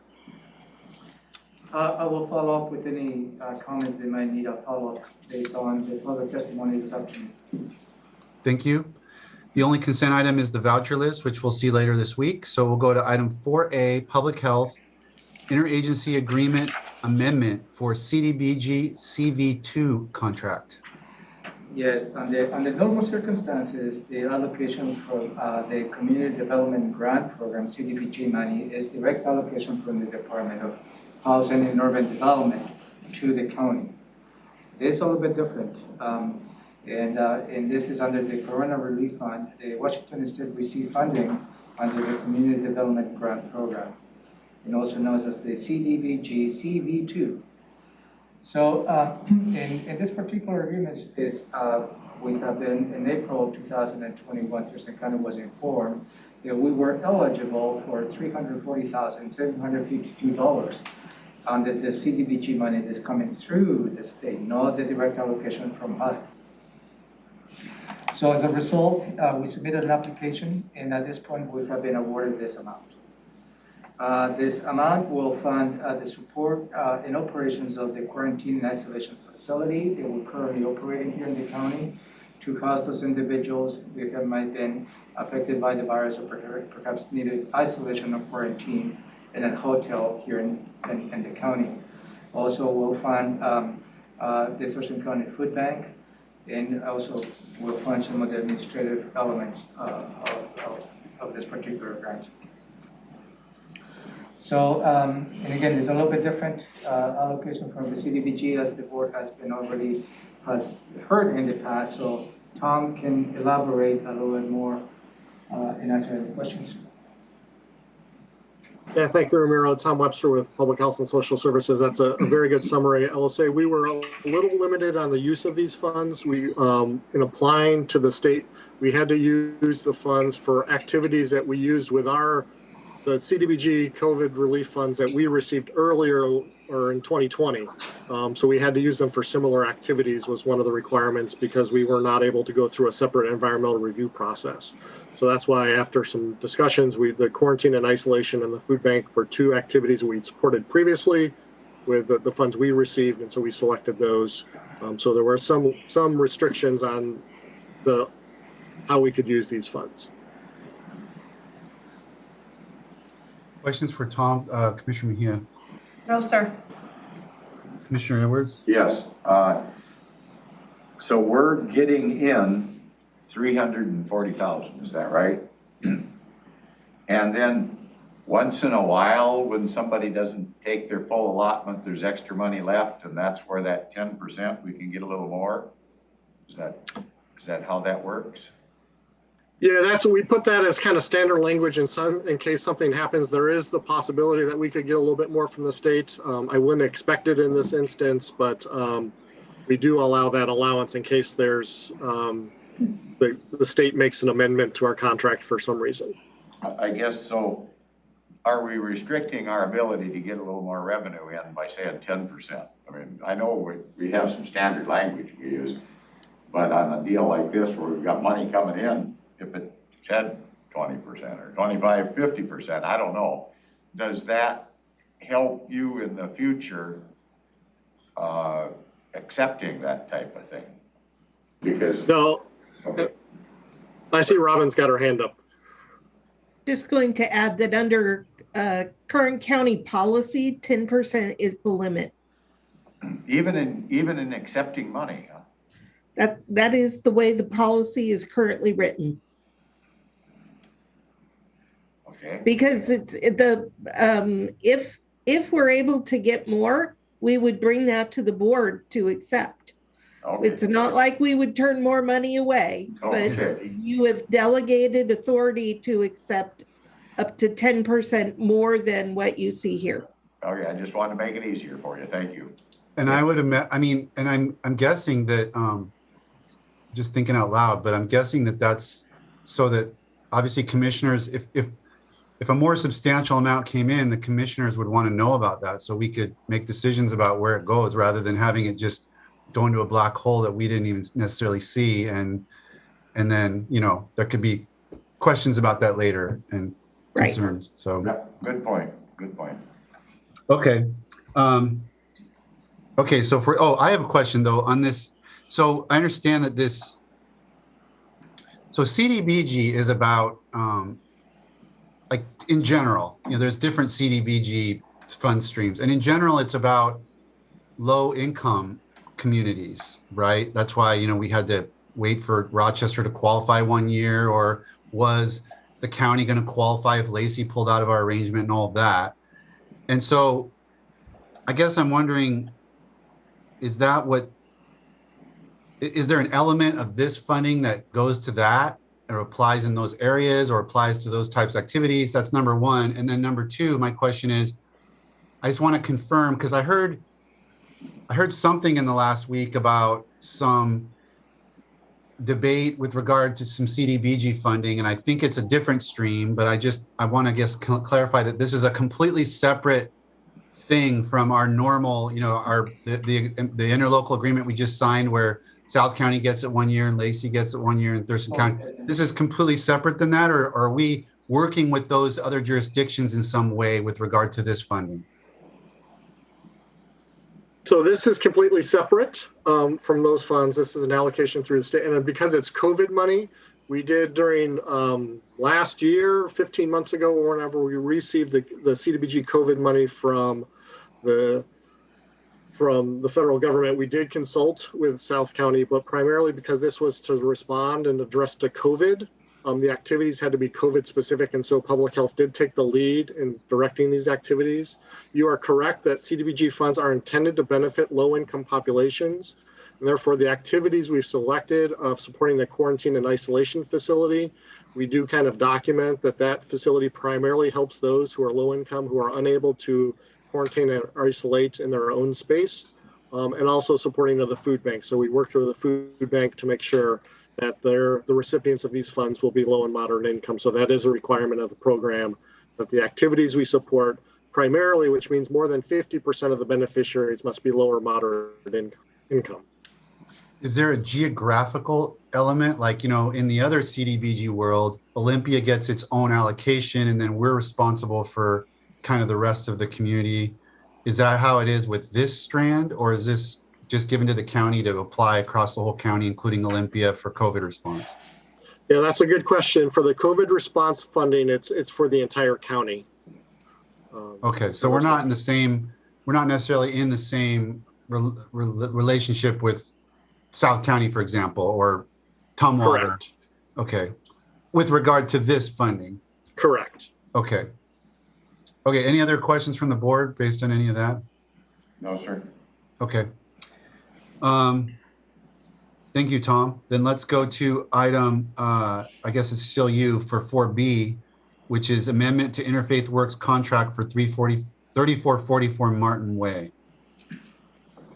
Yeah, Commissioners, a little bit of a background on this. Back in October 27, 2020, the Board of County Commissioners approved $600,000 in funding using the combination of local document recording fees and the Coronavirus Relief Fund to support Interfaith Works, the purchase of a property in Olympia to construct a 5,000 square foot temporary structure to be used as an emergency shelter for single adult experiencing homelessness. Interfaith Works went ahead and purchased this property and is going into the final stages of building that temporary structure. However, due to the increased cost in construction, and supply chain issues, the cost has increased. And the Interfaith Works provided on the September Regional Housing Council a request for the Regional Housing Council to recommend the Board of County Commissioners to authorize an additional $182,560 to finalize this project. Also, the Regional Housing Council in May 2021 set aside $200,000 to be used for unanticipated emergency needs. And if the board approves this additional request, will come out of that set aside the Regional Housing Council put in place. So any additional perspective on that, Tom? No, that's an excellent summary. So we would be amending an existing contract we have with Interfaith Works that was to pay for the operations of this facility, to add funding to complete the construction of the unit of the building. Commissioner Mejia? Tom, this is kind of the second step, right? First, we authorized the use for kind of the hotel vouchers, and now we're authorizing this. Is that correct? So the hotel vouchers, just Interfaith Works did initially think they were going to need to request funding for hotel vouchers. They currently are sheltering folks at First United Methodist Church. They were anticipating that those folks would need to leave that space September 30th. However, First United Methodist Church extended kind of the stay allowance of Interfaith to stay there. So at this point, Interfaith Works withdrew their request for additional funding for hotel vouchers. So they expect this building to be up and operational by late October or early November. So there was not the need for the hotel voucher funding request. Okay. That's good. Commissioner Edwards? Is there any CARES money at all from either the first batch or the second batch going into this? This is all recording fee and such? So the current request is only for recording fee. The initial request from last year, the $600,000, did include some coronavirus relief fund funding involved. So, but in this current request, this additional $182,000, there's no CARES money. It's all local document recording fee, which is earmarked for homeless service activities. Do you remember what the percentage of Corona money was versus local taxpayer money? I do not off the top of my head. It was of that 600,000, there was a substantial amount that was coronavirus relief fund. Good. And but I don't remember the exact. The reason I'm going there is because I would like to see if we can utilize that same percentage rate to offsetting this request, because I think everything else is applicable if it was justifiable before. I mean, that's the way I remember it. I don't remember the breakdown. It would still be justifiable to complete the project, whether that had to do with because of social distancing or ventilation or whatever it was. So that's my only question. Is there a way that we can utilize Corona money and save some of this other funding source maybe for an additional future project or a different need? I just don't have that breakdown. I'm just asking the question. Yeah, I would look to the county manager or Robin Campbell for. Let me see if I understand your question, Commissioner. But first of all, the $200,000 is a regional document recording fees. Okay. The regional housing council has set aside for unanticipated emergencies. Okay. That is already, and all the jurisdictions have contributed towards that effort. I believe what you're asking is whether the county's ARP funds can supplement some of this request. Well, I guess probably even more so than that is what I'm asking is if we had a breakdown of, I don't know, 50-50. I don't know what the breakdown was. I can't remember, but there was something. I remember going through this. And why wouldn't a request for additional money to finish the project come with that same percentage breakdown so we can save the local money for another project coming up that would not be eligible for COVID money, but it looks like this is eligible for COVID money, so why not put it there if we can and if we've got the money? I don't know the answer to that. I'm just asking the question so that we can utilize local taxpayer money for local issues that would not be allowed to use COVID money for, an example. So let me see if I believe under the ARP, these activities could be eligible, but what you're asking is to use county ARP funds to supplement this request, as opposed to use the regional pot of money they have set aside all the jurisdictions. Well, I don't know that I'm asking that. I'm just asking if COVID money was used at a certain ratio, how come it couldn't still be used at a certain ratio? That's all. Because the board has not made final decisions on the ARP funding yet, related to the set aside that you have close to, I think it's $9 million for affordable housing. Okay, I mean, I'm just asking that question. I'm trying to save local money if I can. I understand. I'm just trying to understand the mechanics of your question. So if it comes out, we can save $100,000. Why not? That's all I'm saying. Well, it will save the region. The region, sure.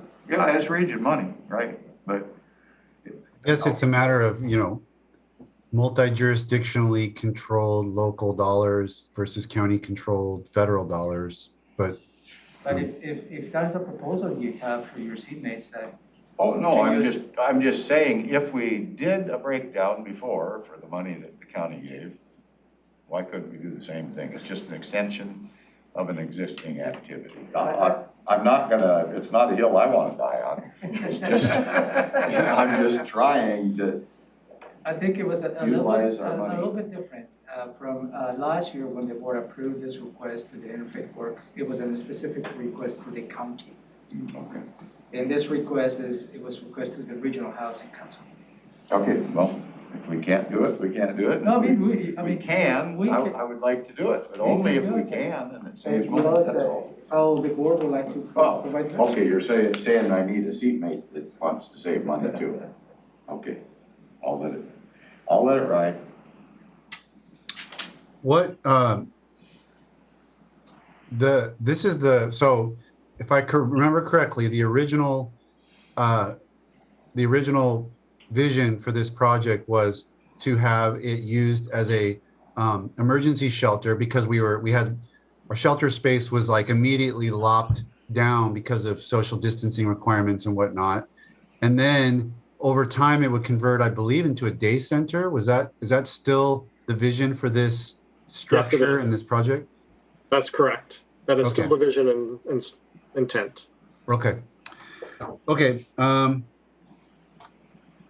Yeah, and I mean, I guess I would be more, if it wasn't, October and we had our $200,000 of emergency funds set aside, available, if that wasn't there or that wasn't sufficient, then I'd definitely be looking down the road Commissioner Edwards is. But it seems like if that's the ask that was made of RHC and that's what they felt is the right allocation of that set aside money, then I don't have a problem with that either. So, okay, well, we'll have this back next week as well, in case anybody thinks of anything new. Let's go to Public Works 5A, set a public hearing for water and sewer construction and material standards updates. Yeah, thank you, Commissioners. You have been reviewing these items. Both 5A and 5B are related to the same subject, that is related to the storm water and sewer areas of the county business. The last briefing you received was on September 1st, 2021, where you authorized the department to bring an AIS to set a public hearing for you to receive public testimony related to proposed changes to the Thurston County Chapter 15.09 and 15.10 related to sewer and water utilities. In this particular public hearing is related to the construction and material standards. And since it's codified, you before changing the code, you need to entertain a public hearing. In this particular proposal is for you to consider for November 2nd, 2021 at 3 in the afternoon. And again, 5A is related specifically to the construction and material standards. Any questions? Questions on that item? I don't have any questions on 5A or B. Commissioner Mejia? No questions.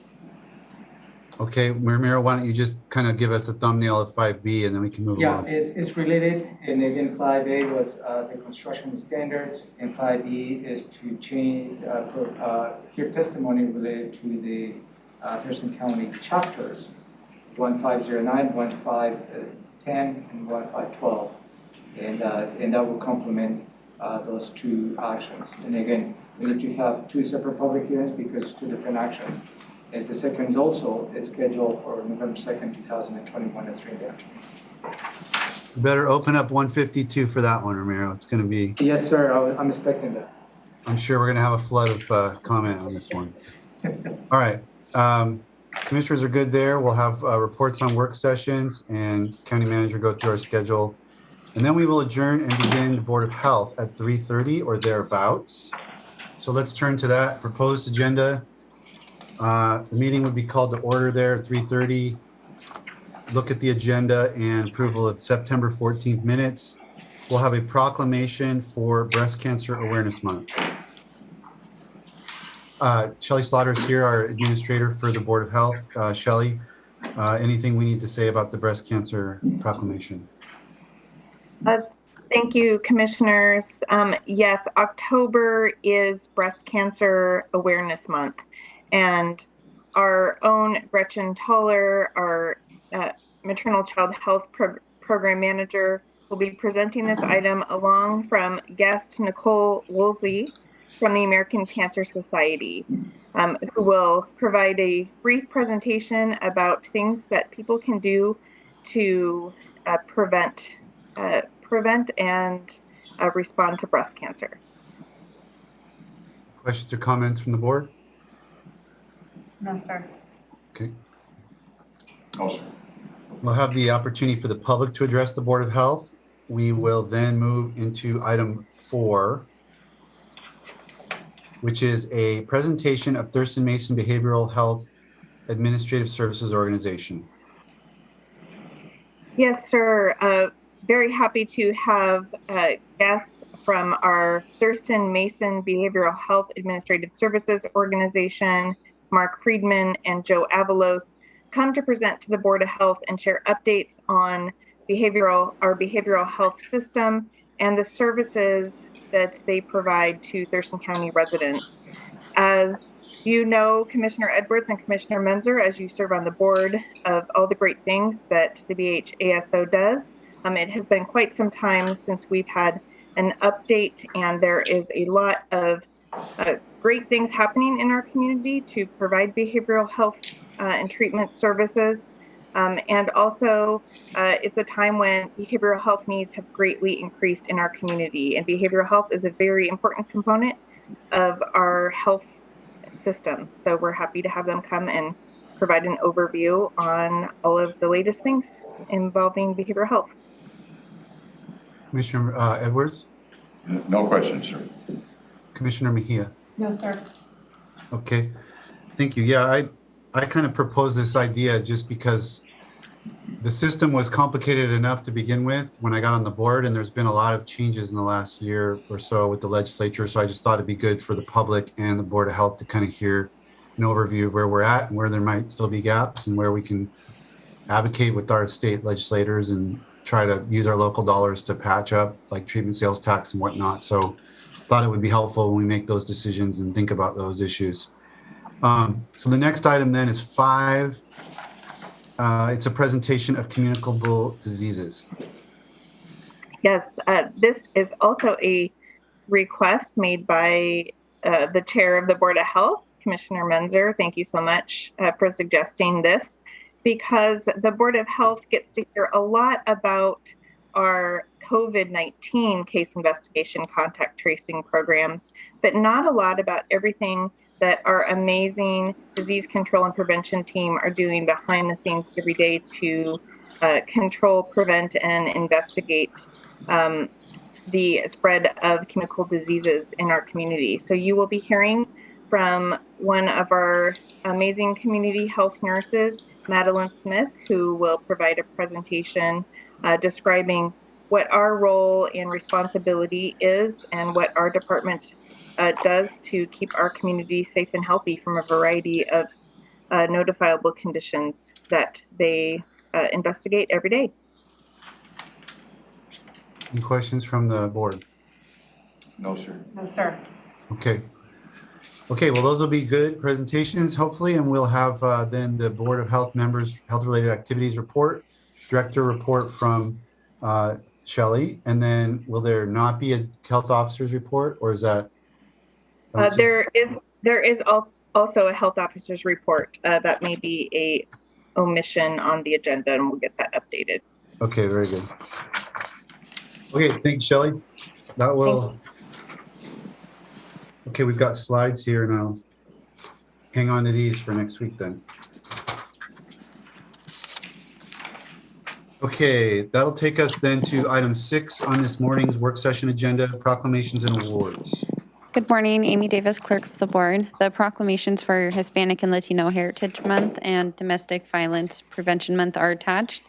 The Sheriff's Office, Public Health and Social Services, and the Prosecuting Attorney's Office have confirmed attendance for domestic violence.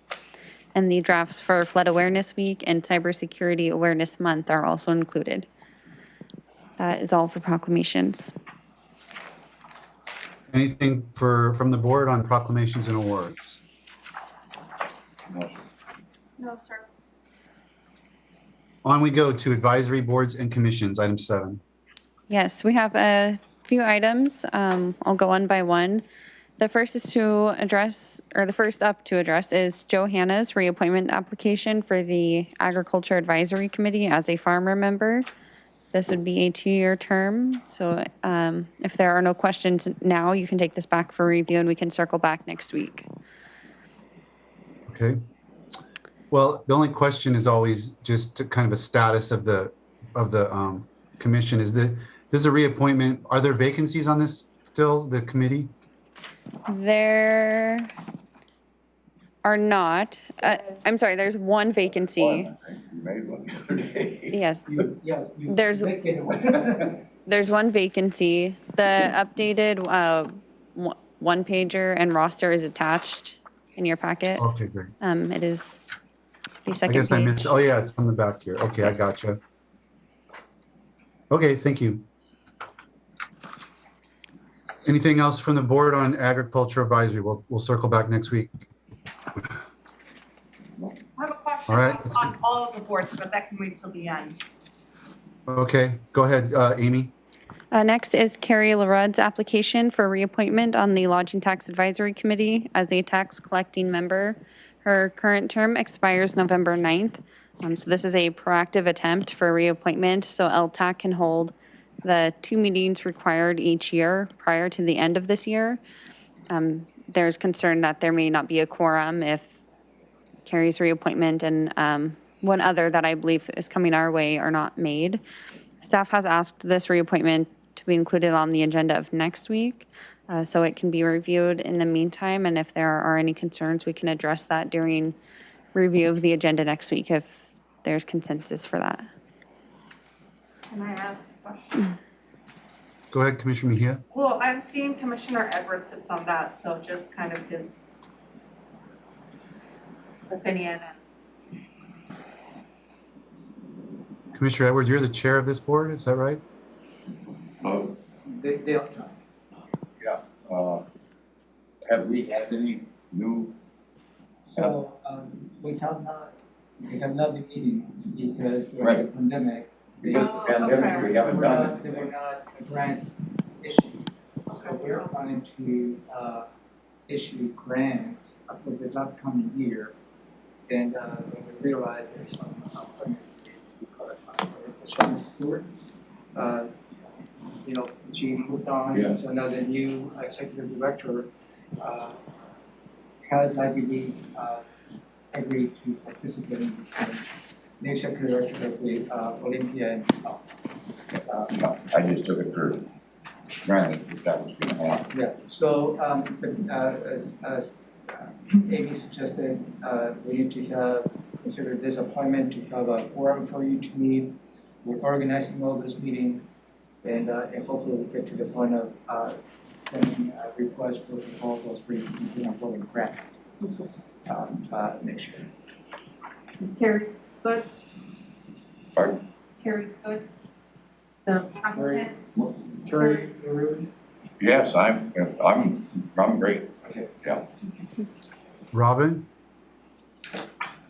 So will this appointment mean that we have the required 2 people from entities that pay the tax and 2 people from entities that receive the money? Yes, it will. Okay. So it's been difficult to fill positions on this board because of the state law requirements. Mm-hmm. So Amy, you're saying you're going to put it on next week's agenda, and then if there's any concerns from the board, they can be addressed next Tuesday? Yes, yeah. Okay, does that sound reasonable to the board? Yes. All right, let's go on to Veterans Advisory Board. Sounds like we got a slate.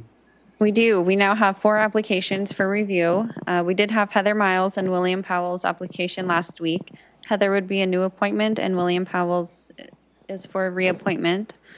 I've also received the applications for reappointment from both Lisa Narciso and Matthew Hoyt.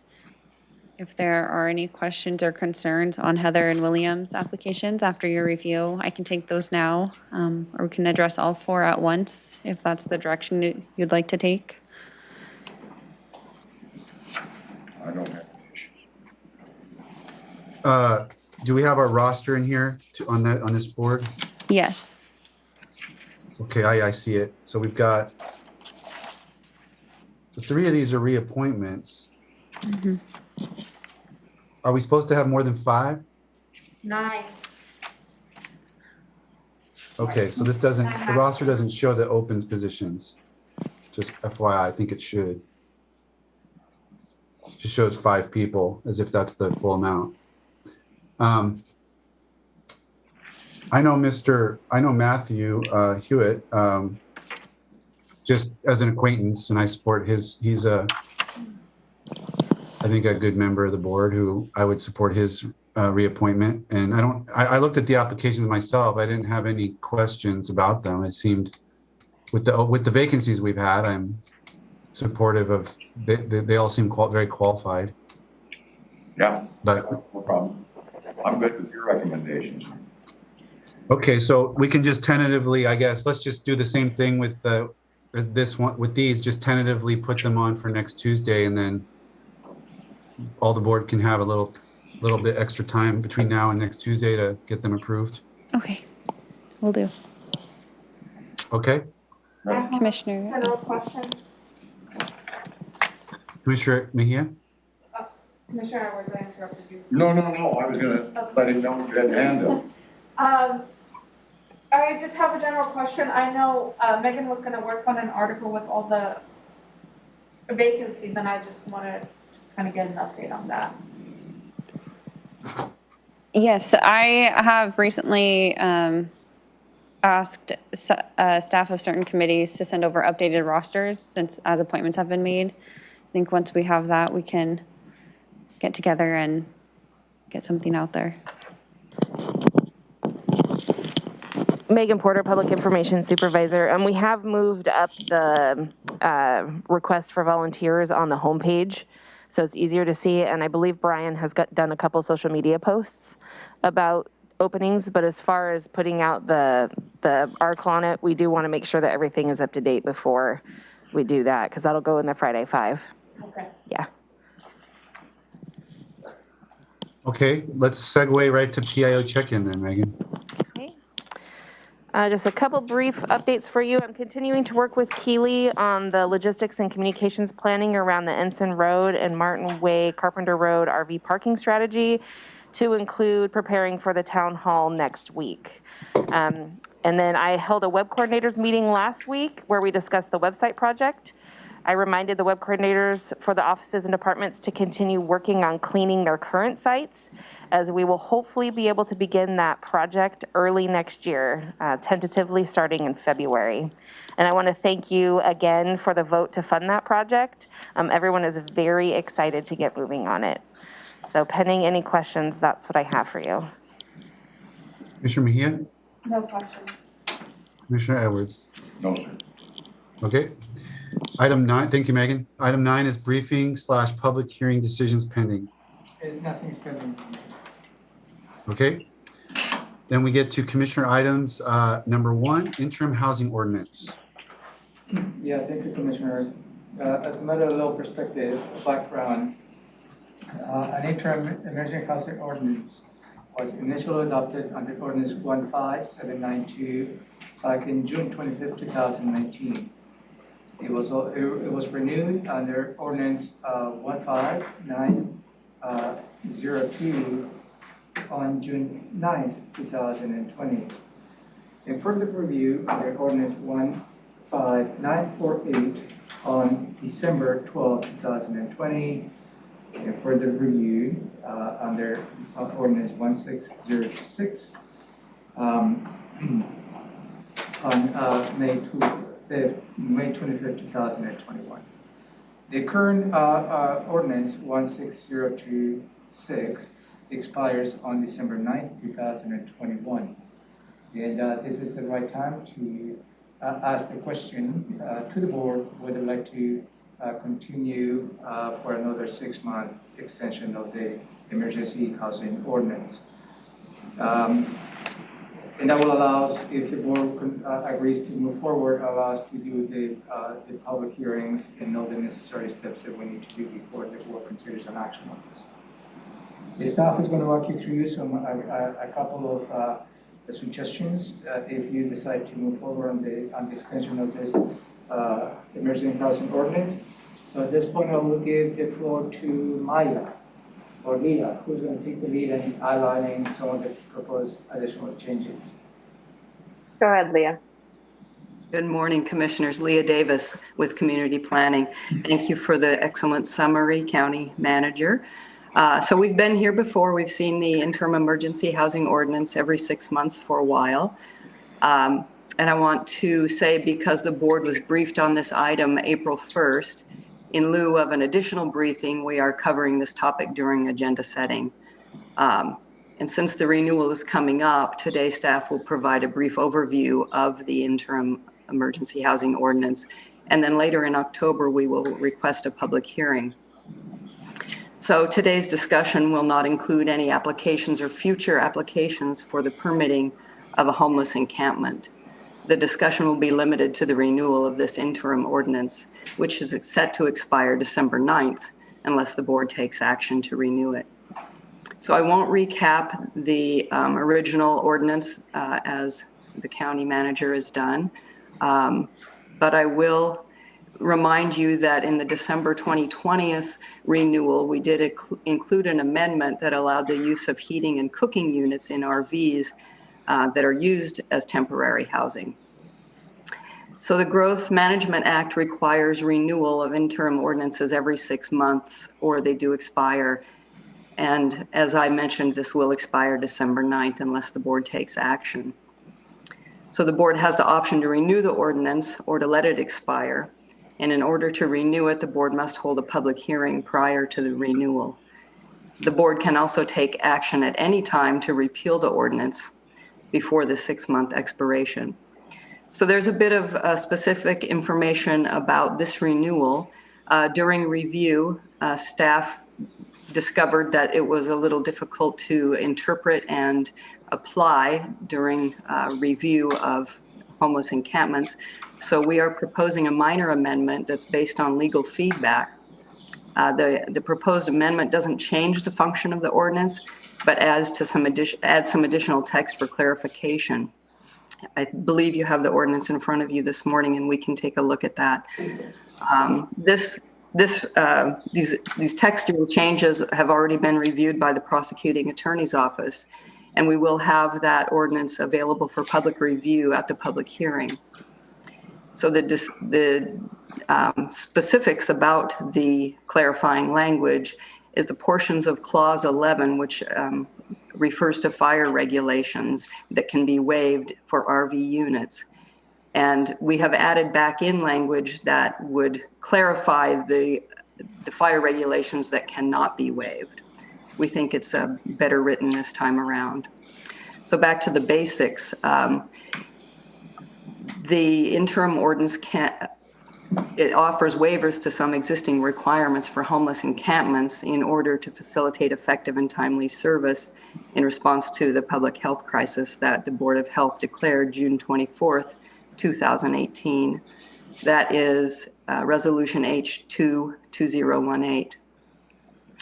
So under the interim ordinance and with emergency resolution by the board, the director of CPED may waive certain requirements for homeless encampments. A waiver by the director is allowed for a 6-month period and may allow for more residents in an encampment. The waiver can be extended beyond 6 months if the board holds a public hearing and finds that a public health emergency continues to exist. So there are a list of requirements that the director does not have the option to waive, including the requirement for sanitary portable toilets, standards requiring temporary structures to conform to building codes, fire safety requirements unrelated to the RV cooking and heating devices, the requirement of the host to provide a code of conduct, and a requirement of encampment residents to sign an agreement to abide by the code of conduct, and the requirement of the sponsoring agency to self-police, self-manage, and the director cannot waive the prohibition of alcohol, drugs, fighting, abuse, littering, or disruption of neighbors. So this interim ordinance applies to both the rural county and the urban growth areas. I want to be clear that this ordinance does not do the following.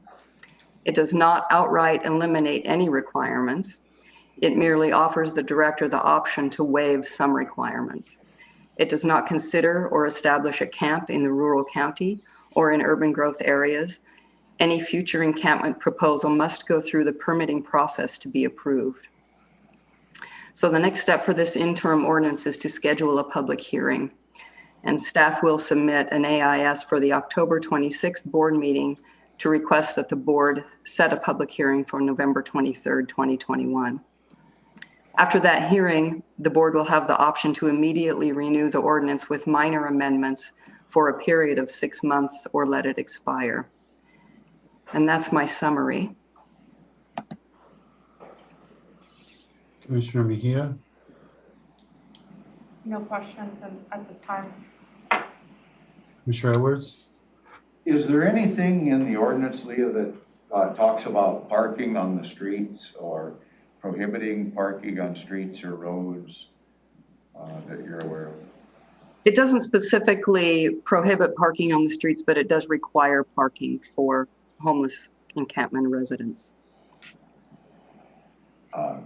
Just as a suggestion to my seatmates, I think we need more than 10 minutes to discuss this and review it. I mean,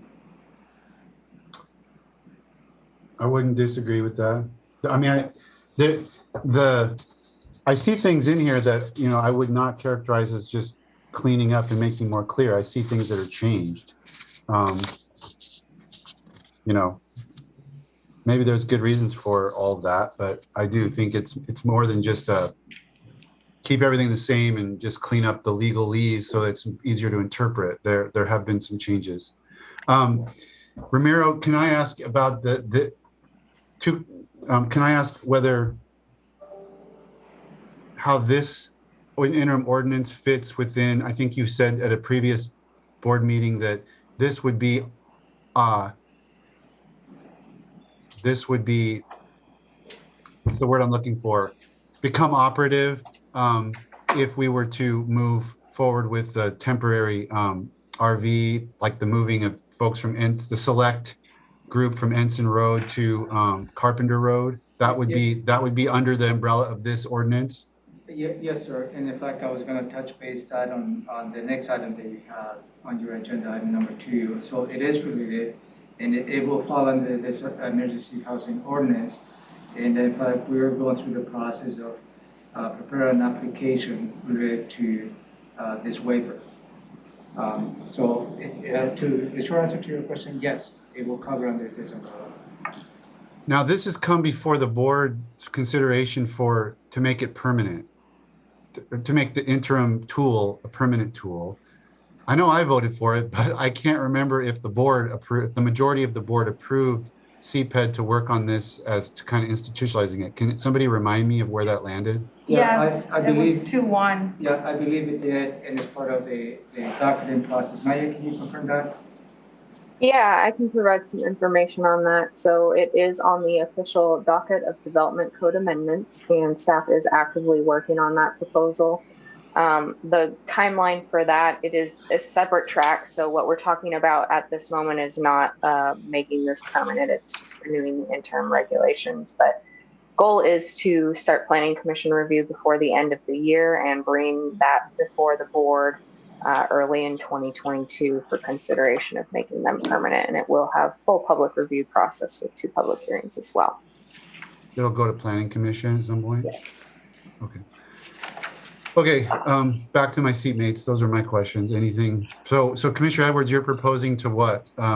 Delay a week or have a separate briefing on it? Well, I think a separate briefing myself, just to cover all those changes. You know, we don't do it justice, I don't think, by rushing. We've got a little bit of time. I'm not against a public hearing at all. I believe I voted against this as an ordinance, but maybe you've got it cleaned up to the point I might support it. Maybe not.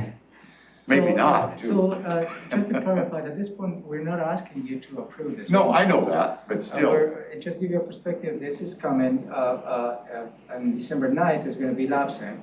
And we'll just give enough time for the board to weigh in. There's some changes for you to review. Again, you may have some questions, we'll entertain those. At this point is, with your concurrence, we will bring an AIS for you to consider setting a public hearing. So there's going to be enough time, I believe, to answer any questions you may have related to the proposed changes.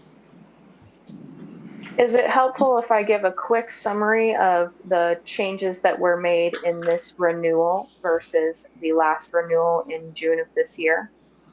Sure. How long do you think that'll take, Maya? Probably 5 minutes. It's very brief. I think it's probably worth 5 minutes to see if that gets us on track or whatever. Yeah, let's do it.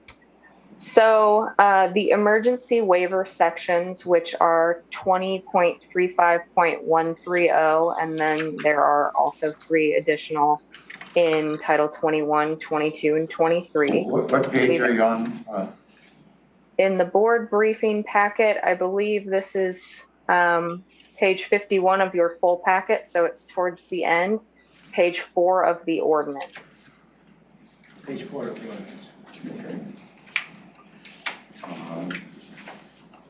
No.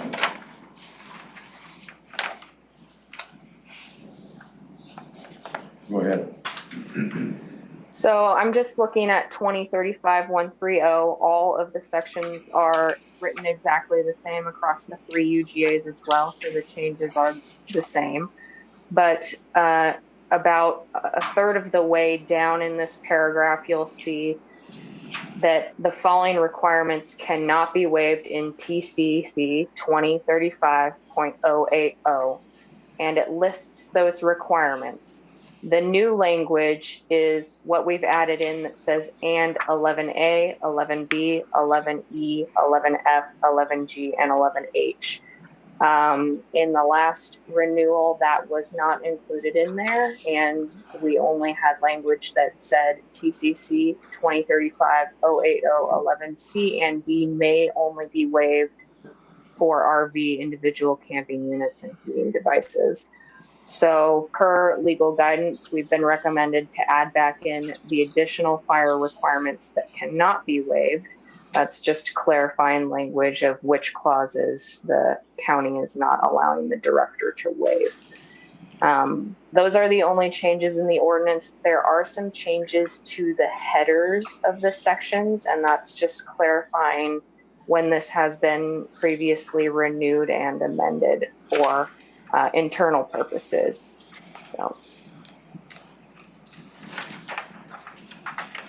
So Maya, the version I have has things underlined and stricken out. Those aren't new. Those are old changes, you're saying? That's correct. Those changes have been actively renewed every ordinance since its original adoption in 2019. The reason they are underlined and strike-through'd is because it's an amendment to an existing section of code. The emergency waiver section is an entirely new section, so it's just added in as a new section completely, and that's just how we write that for purposes of adopting it into the code. Okay, so that clears up, because I was looking at stuff that was stricken out and added in, and that's already been addressed in the past. Yes. So okay. That is all actively under the current interim ordinance. Okay, well, I'm sorted out then. That's a lot simpler. Commissioner Mejia, anything further No. for today? So I'll review this, and then you said it lapses on December? Yeah, we'll bring an AIS for you to set a public hearing. And we'll give enough time for the board to consider an action before it lapses. So that is the reason as to why you hear this item today. Okay. As we move forward with what Maya just talked about, like on section 2035-130, where it makes reference to, you know, like, I don't know, sub 11E, 11F, 11G, that kind of thing. Can that verbiage be included so that we can see it and don't have to go elsewhere to look it up to see what changes are being made? We can provide that informationally when we come back for the agenda setting for the AIS. I would not recommend including that within the specific code language because it'll read right under that section within the chapter itself. But you could absolutely encapsulate it possibly to just let us know? Absolutely, we can provide that summary for the board. Okay, thank you. Okay, thank you, guys. Let's look then at item 10.2, RV parking proposed MOU with City of Olympia. So just to go back, I'm hearing that, go ahead with bringing an AIS. To set a public hearing on the item number 1. I think yes, for me. Yeah, I Commissioner Rea? don't have any problem. Okay. Thank you.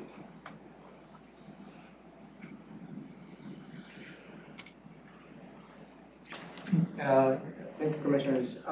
For your, I'd like to walk you through the memorandum of understanding. This is a continuation of the conversation related to having the Carpenter and Martin Way site as a temporary staging for RVs. They're located in Ensign Road. Ensign Road right now is as all know, we all know, is facing some difficult situations related to the number of RVs. They are affecting the operations of St. Peter's Hospital. There is an immediate need, is also a long-term solution to the RVs on Ensign Road. What we characterize this is in phase 1 and phase 2. Phase 1 is to remove a specific 15 to 20 RVs out of the Ensign Road. It will be on the upper part of Ensign Road where those RVs are really having an impact on the businesses. They're supporting the hospital operations. So those 15 to 20 RVs, the proposal is to bring and locate them in again on the county-owned property, unincorporated areas of the county, Martin Way and Carpenter Road. Phase 1 is going to be for about 6 to 7 months, and I'll walk you through the details of phase 1. Also in this MOU states that phase 2. And the phase 2 is a more permanent solution, not just of the 15 to 20 RVs that will be temporarily housed on this site, but also addressing the overall problem RVs that we have on Ensign Road, which includes close to 50 RVs as a whole. So let me walk you through what phase 1 entails. Okay, and I'm going to read verbatim on the copy of the MOU that I have provided to you this morning. Phase 1, that will be related to the Carpenter and Martin Way site. Continue to support the scattered site support program with shared technical support and financial resources as currently exists through June 30, 2022. $50,000 of financial support from Providence will be used by the City of Olympia to support the ongoing site management activities similar as provided under the current scattered site program. $50,000 of financial support from Providence will be used by Thurston County to support the case management subcontract. I have a question. Okay. So I know that Providence had initially said they would do 100,000, but our previous meeting, they said they would be willing to do more. Have we spoken with them and seen if they're able to? So what I know is probably maybe more. They have already signed a check for 100,000. Okay. And that is whether it's an opportunities for additional contributions, we can certainly engage the hospital. But at this point, is what we have at hand is 100,000. Okay. The next item is the Thurston County will provide the necessary resources to fully fund the case management support subcontract to include funding for 24-hour support to the Martin and Carpenter Road property. That is important. This is a site that is going to be managed 24/7 on a temporary basis. Work collaboratively to create a short-term safe parking facility at the county's Carpenter Road and Public Works for no more than 6 to 7 months. The purpose of this facility will be to provide an interim location for selected 15 to 20 vehicles currently residing along the inside road closest to St. Peter's Hospital, while a more permanent facility is developed. The county reserves the right to approve what vehicles will be moved to this temporary location. The county will be the lead entity to develop and operate the Martin Way and Carpenter Road facility. The county is responsible for prohibiting unauthorized vehicles from parking at the Martin Way and Carpenter Road site for and securing the site. The city is responsible for. Can I stop you there, Ramiro? Uh-huh. On item N-A, is this going to be, I mean, are we working with the sheriff's office here? Are they going to be the ones primarily responsible, and have they looked this over, or are they aware of the proposal? We're working with the sheriff's office, giving an update on this, and I will share this MOU with them. So this is related to the unauthorized vehicles, is the 24/7 management that I stated in the previous item. Is because the intent of this, we're going to be closing the gate during the day, and the 24/7 management of the site will help prohibiting any other vehicles to accessing the site. That is the intent of this. There is really not, I'm not expecting the sheriff's office to enforce a parking in this site. We're going to be managing the parking with the scatter site sub-consultant. Chair, I have a follow-up on that. Go ahead. So what's going to prevent a lineup of vehicles parked on the county roadway or right-of-way from doing exactly what's happening over on Ensign Road? And maybe they're there waiting their turn. I don't know, but I'm just saying that would develop into a problem soon, I would guess. So what do we have to deal with that? So there's really no room in the shoulder. Well, that's somebody's perspective. I mean, that's kind of like 6 or 7 months. What is it, 6 months or 7 months? The perspective of, is the shoulder safe or not, and all that. Well, if it is just being visited in the site, it's just my perspective on your question, is they have to invade the lane in order to park there, and that will prevent traffic to flow through it. Well, that's what's going on Ensign Road right now. They're blocking the roadway so people can't come in and out. They're using the shoulder. I know, but they're also spilling over onto the driving portion of the roadway, and nobody's doing a darn thing about it. And I think we're just gonna move this problem from Ensign Road to our problem without any solution in play. So that's my concern about this whole thing. I don't see this as, it's gonna move it around a little bit. It's gonna dump it on the county residents to deal with and those businesses to deal with out there.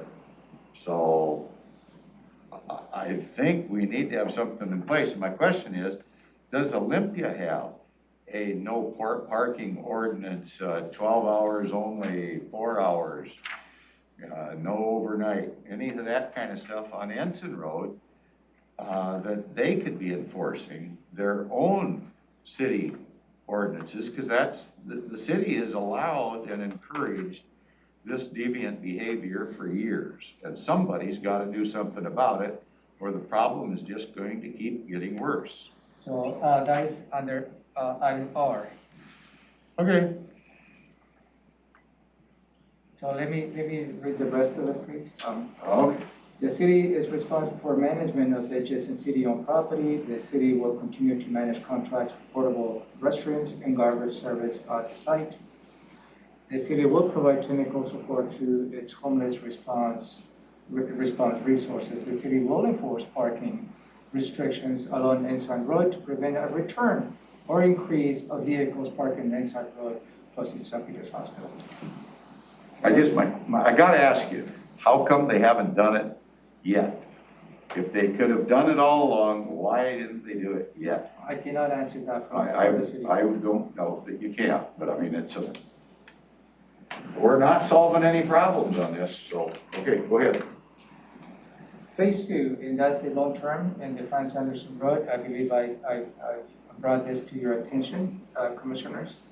To jointly and adequately share the cost of purchase of the development and management of the Franz Anderson property in coordination with the Regional Housing Council partners here in the property. To acquire and develop the property with the intention of creating temporary safe parking for individuals residing along Ensign Road and the county's Carpenter Road property in other places in the county. No more than 50 recreational vehicles shall be accommodated on this property. to jointly and equally share the cost of the acquisition and preparation of the site for vehicles. For both the county and city to support the Regional Housing Council to provide 50% of the funding for ongoing management of the facility, 24-hour per day staffing, social services support, hygiene, utilities, trash removal, and other services and support to effectively manage the facility. To join and adequately share the cost to maintain operations of this facility for 3 years. County support is contingent to the support of the Regional Housing Council.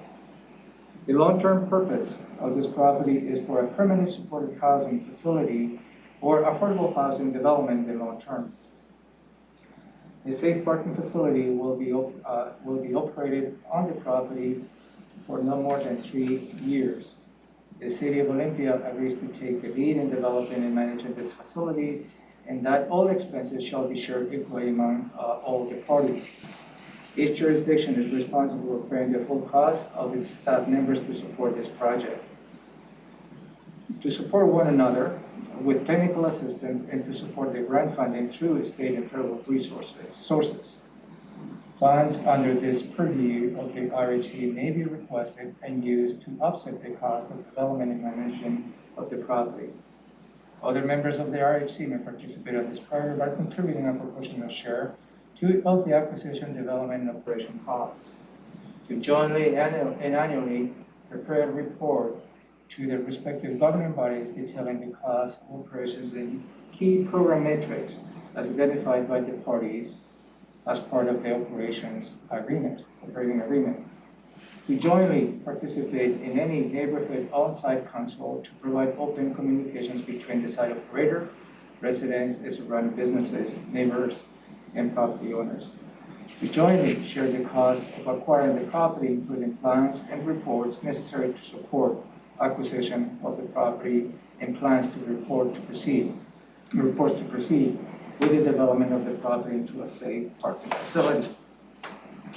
The reason that I read this, I know that you can read the MOU, is mainly for the public to hear what the intent of this MOU is. So, and this is a follow-up to the direction, at least the majority of the board, to continue to explore this option. I can certainly share some of Commissioner Herwood's comments. And the intent of this is to have a problem, and we can have a larger discussion as to how we got here. And that continues to be a larger conversation.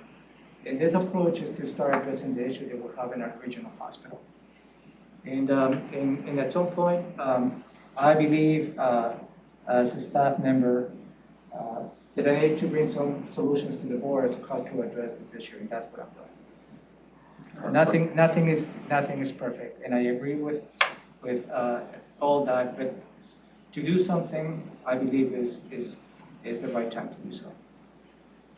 Are we ready for questions, Chair? I think so. Go ahead, Commissioner Edwards. Sounds like you're got something teed up.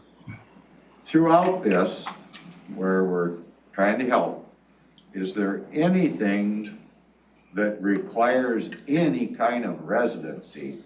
Or are we just going to keep encouraging people from coming everywhere here? If you come here and want to go fishing, you got to be here for a year, and you have to prove it. If we're going to give somebody a free place to hook up and live from now on, is there going to be any residency requirements put into place so that we just don't have a steady stream of individuals that have either fallen on hard times or chosen a lifestyle that we don't appreciate coming here? And if we don't put some restrictions and hold people accountable for their choices, we're never going to get ahead of this thing. That's kind of my comment.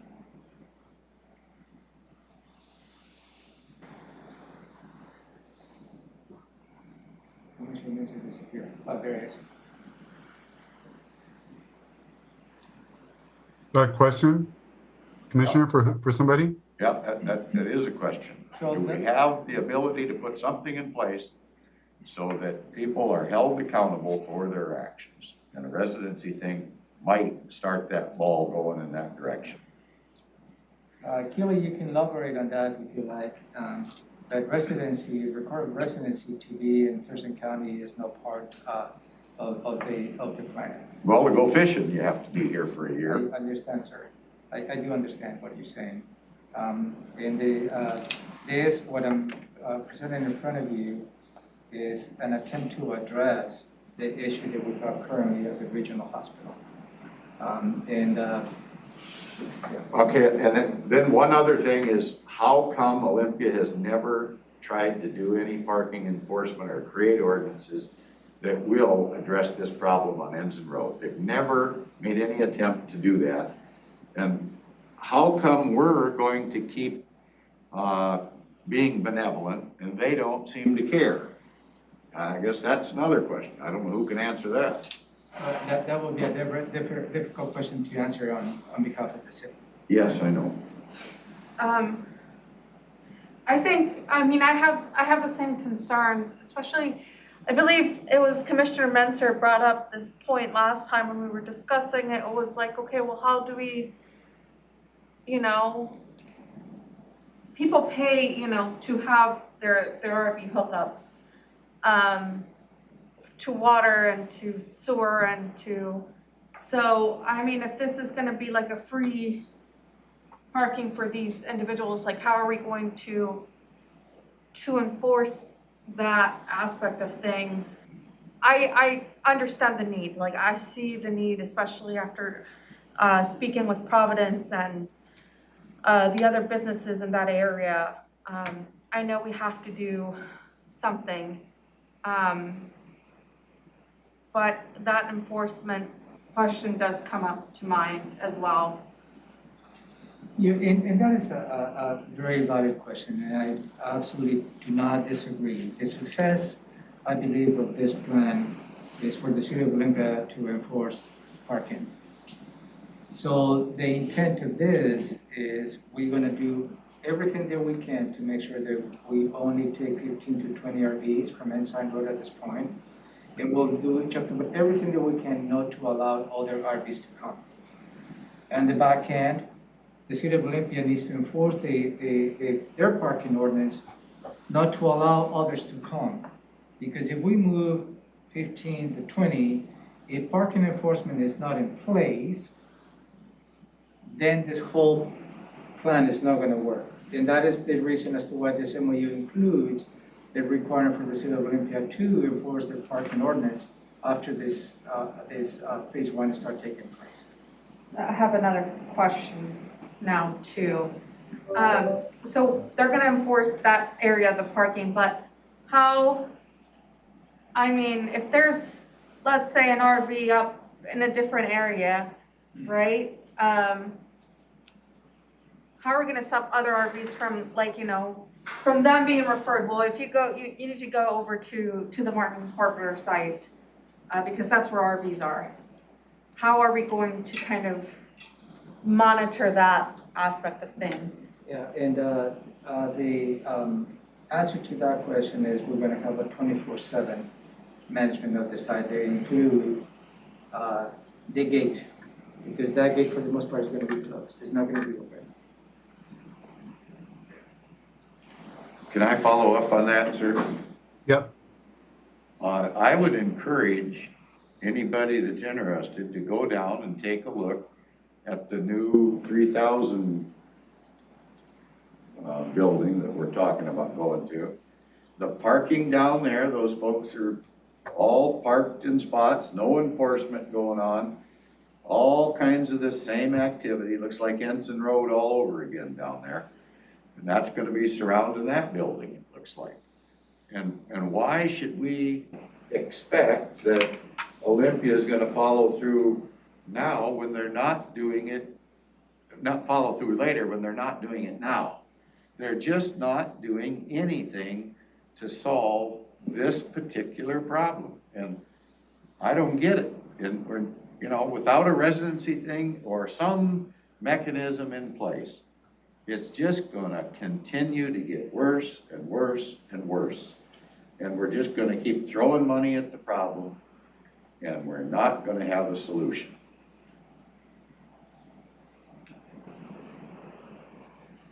Anyway. That was a lot of questions. Yeah, well, if you can figure out an answer to that one, Well, you're you know, doing quite good, if I sir. got answer to your questions, we'll have answer to the very difficult problem of homelessness we have. Yes, but nobody seems to want to hold anybody accountable for their choices. Some people have fallen on hard times through no fault of their own. Some people have made poor choices. And I think the poor choice people probably push the other folks out of the way and get to the head of the line. And we don't do a darn thing about it. So this is the MOU that I appreciate your efforts, sir. so that I mentioned to you when I brought this proposal. That will be the next step for you to see what the conditions of the next step, stage 1 and this stage 2. Does my residency question seem unreasonable? I can probably answer that on many different levels. Or a different mechanism that might do the same thing. I'm open to anything. I want to help too. This plan is to address the current issue. Mm-hmm. Is the current issue that we have at the hospital. And that is the extent of this plan that I'm. But why hasn't Olympia addressed the current plan at the hospital that they had the problem they have? They've had ample opportunity to do something. Nobody wants to do anything. And for a multitude of different reasons, I'm sure they're compassionate, but compassion only goes so far. When there's only so much room in the lifeboat, you gotta do something or the lifeboat's gonna sink and take everybody down. Why the county is involved in this, and this is just my response to that, is we do have an obligation. I don't disagree that we have an obligation, but so does the municipality that created the problem through their policy and philosophy. So, in the obligation that I believe I have to present a proposal to you, this is a regional hospital. They provide regional services to all the residents of Thurston County and beyond. And among all your circles, you have already here the impact the RVs are having on the operations of the hospital, particularly to the emergency vehicles trying to reach the emergency room. We have under a detour route that's adding 3 to 4 minutes in the response time. And we have been talking about this impact for months. And a lot of elected officials, including you as commissioners, have raised this issue as to how difficult this is. And the impacts of additional time for emergency vehicles to reach the emergency room. My obligation at this point is we need to do something. It's not perfect. By no means, I'm not presenting you with a plan that has risks. Yes, they have risks. We're trying to do as much as we can to eliminate or diminish those risks to become issues. Yes, that's what we're trying to do. Do I have the answers to all the problems? No, I don't. And this is the issue I believe that we as a county, as a regional entity, we need to be part of the solution to address the issues at the hospital. And I believe that is the obligation that I have as staff to bring a plan before you. I do it. I commend you for your efforts, but I don't see any way to success without the municipal area doing their part. I don't think it's up to us to move into Olympia and start running their business. They have their own governmental body, their own tax base to do things with. They could do this if they wanted to, but they apparently don't care. And I don't think we should step in and fill that void for those elected officials that are not willing to take the bull by the horn, so to speak. So if the city of Olympia signs this MOU, they will commit to enforce parking restrictions along inside road to prevent a return or increase of vehicles parking on this road near St. Clair's Hospital. And what happens if they don't? Where's the penalty phase? If they say, well, gee, we can't do that. That old grandma's a pretty nice old gal. We're gonna let her stay right in the middle of the road. And I mean, I've seen this happen with businesses down in Olympia that complain to me all the time about how parking spaces are filled up by some person that's made poor choices, and their customers get a $40 ticket if they park there and don't do the right thing. Something's wrong here. We cannot make this work without them demonstrating they'll actually do something. If they did some parking enforcement and we could see they were doing something, that'd make this much more acceptable. But right now, whatever we do, it's all a maybe on what they might do. I think we've been doing our part, trying to bring others together to make it work, but we don't get the cooperation, and they have to take some action on their own to do their own thing. They have the legal authority to do it. I don't know, should we go in there and make it can we create a no parking ordinance in the city of Olympia? No, we can't. So how can we solve a problem that we don't have all the cards to the winning hand? Yeah, they're holding out on us. This is not intended to solve the problem. Well, it's a step towards solving the problem. I think this is an attempt to address the present issue. I know. And I say I commend you for your efforts, but it's just not gonna work yet. So as a check-in point, based on what you hear in commissioners, and again, I will ask the board, you want me to continue down this path or not? Well, I would like to have you continue to explore solutions. I'm always interested in solutions, but I'm not in favor of us getting ahead of Olympia. They have to do their thing before we can do our thing. No, I'm not asking about this MOU. I know, and that's part of it. I just don't want to exasperate the problem. Go ahead, sir, I'm sorry. Is the MOU that's in front of us been jointly developed with Olympia, or Ramiro, is this your proposed draft to send to Olympia, or where is that, No, how has that been developed? So far, this has been jointly developed with the city of Olympia, and they're just going through the final review. So they provided a report, a draft. I added comments, we added comments. So it's been a collaborative approach with Olympia. But Tom can elaborate on that. Yeah, just to jump in briefly, I did receive an email this morning from Leonard Bauer. They've received, so Olympia provided the first draft. We provided comments back. They expect to have their comments back to us tomorrow, and they've suggested a meeting between the county manager and the city manager to finalize details of the MOU. So we do expect a final round of comments from Olympia on this MOU, is what they indicated this morning. But the gist of the elements of the MOU is just probably narrow down the details more specific. Okay. But the city council has to do something. The second thing I just have a few points I wanted to make. I think with regard to the whole thing about Olympia, I mean, I think to a very large extent, I don't want to say 100%, but to a very large extent, they were operating within legal constraints.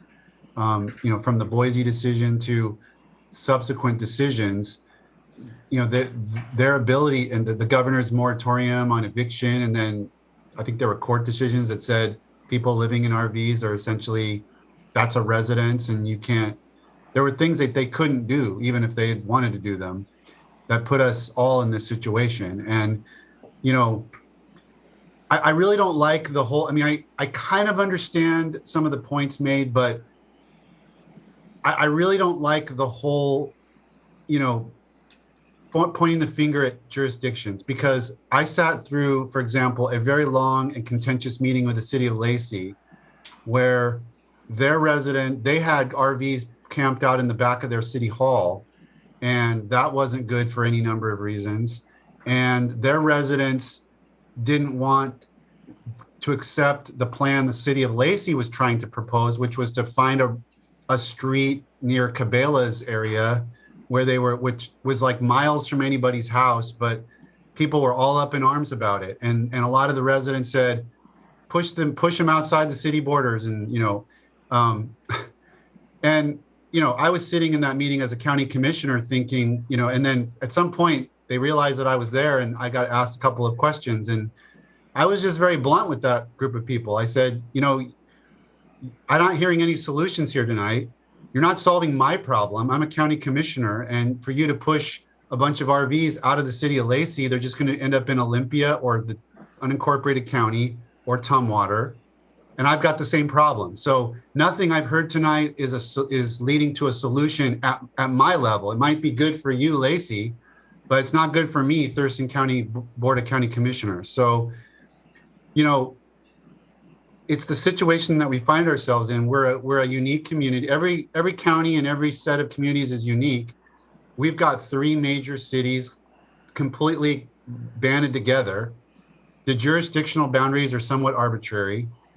And we're not going to get rid of this problem by just saying, well, Olympia's got to do something. We don't have to do anything. I'm wondering on Commissioner Edwards' concept, Romero, as I understand your proposal, it is to hand select 10 to 15 RVs, focusing on seniors, I think was your idea, for this phase 1 interim short-term Carpenter Martin site.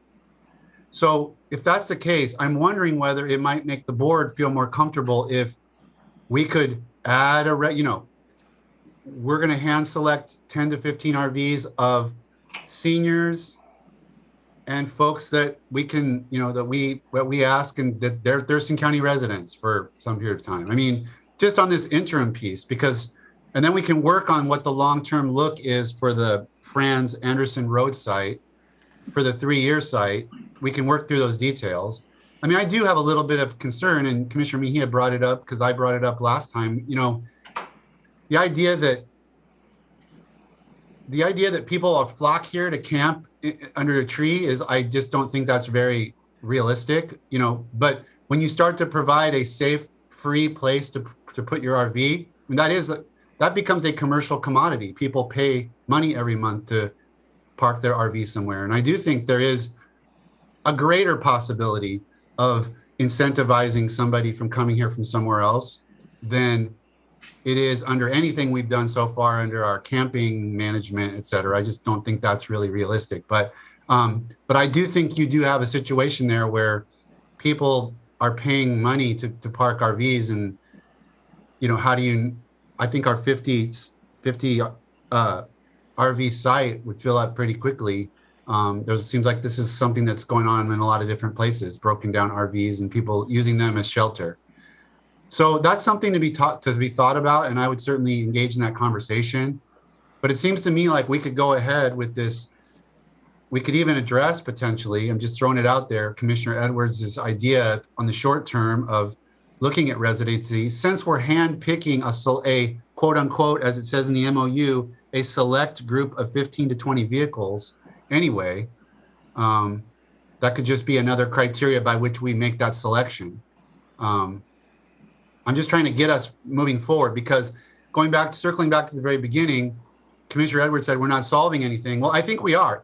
Even if his worst case scenario unfolds, we still have solved something, because we've reduced this blockage of our ER, which does affect county residents. That is not just an Olympia problem. That's a regional hospital. I don't want, I live in the unincorporated county. I do not want, my loved ones to not be able to get to the hospital, 4 minutes later, 7 minutes later, whatever, because of these detours. I think anyone in the county can understand why this is something that we're involved in, and why we've had this discussion with Providence, and why we're willing to take a kind of unusual step that we weren't willing to take a couple of years ago, because this has kind of reached a point. And Olympia is stepping up. As Commissioner Edwards said, they need to do their part, and that's what this MOU, as I understand it, is about. So those are all my 2 cents, or 3 or 4 or 5 cents. Can I comment, sir? Yes, sir. Just as an example of how this thing has progressed, we had a briefing about a month ago from the county coroner, and I think there were 24 unclaimed bodies down there from all around the country. Nobody even comes to get them. And we never used to have that problem a few years back, but now that problem is continuing. And we just found another body apparently this morning. And so where does it all end, and how can they all be from elsewhere?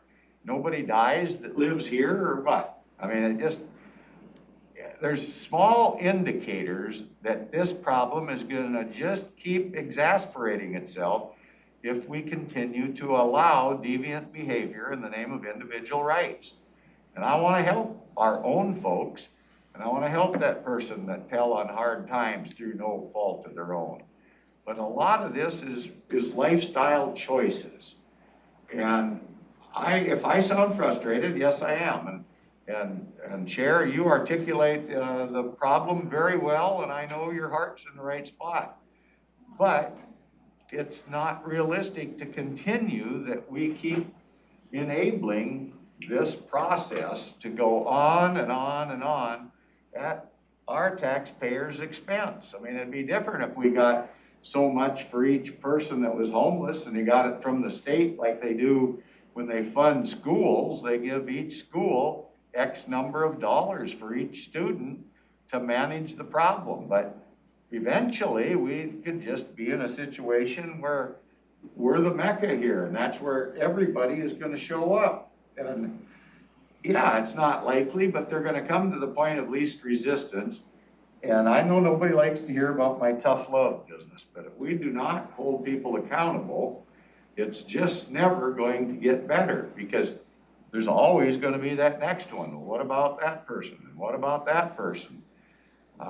We've got that property over in Tumwater by the correction center. It's 5 acres. I know we looked at it, thought the drainage was wrong, but I don't know, now we're talking about buying additional property and doing something with it. So we're not even looking at that Tumwater site, and that's on the bus line. It gives us everything that they need.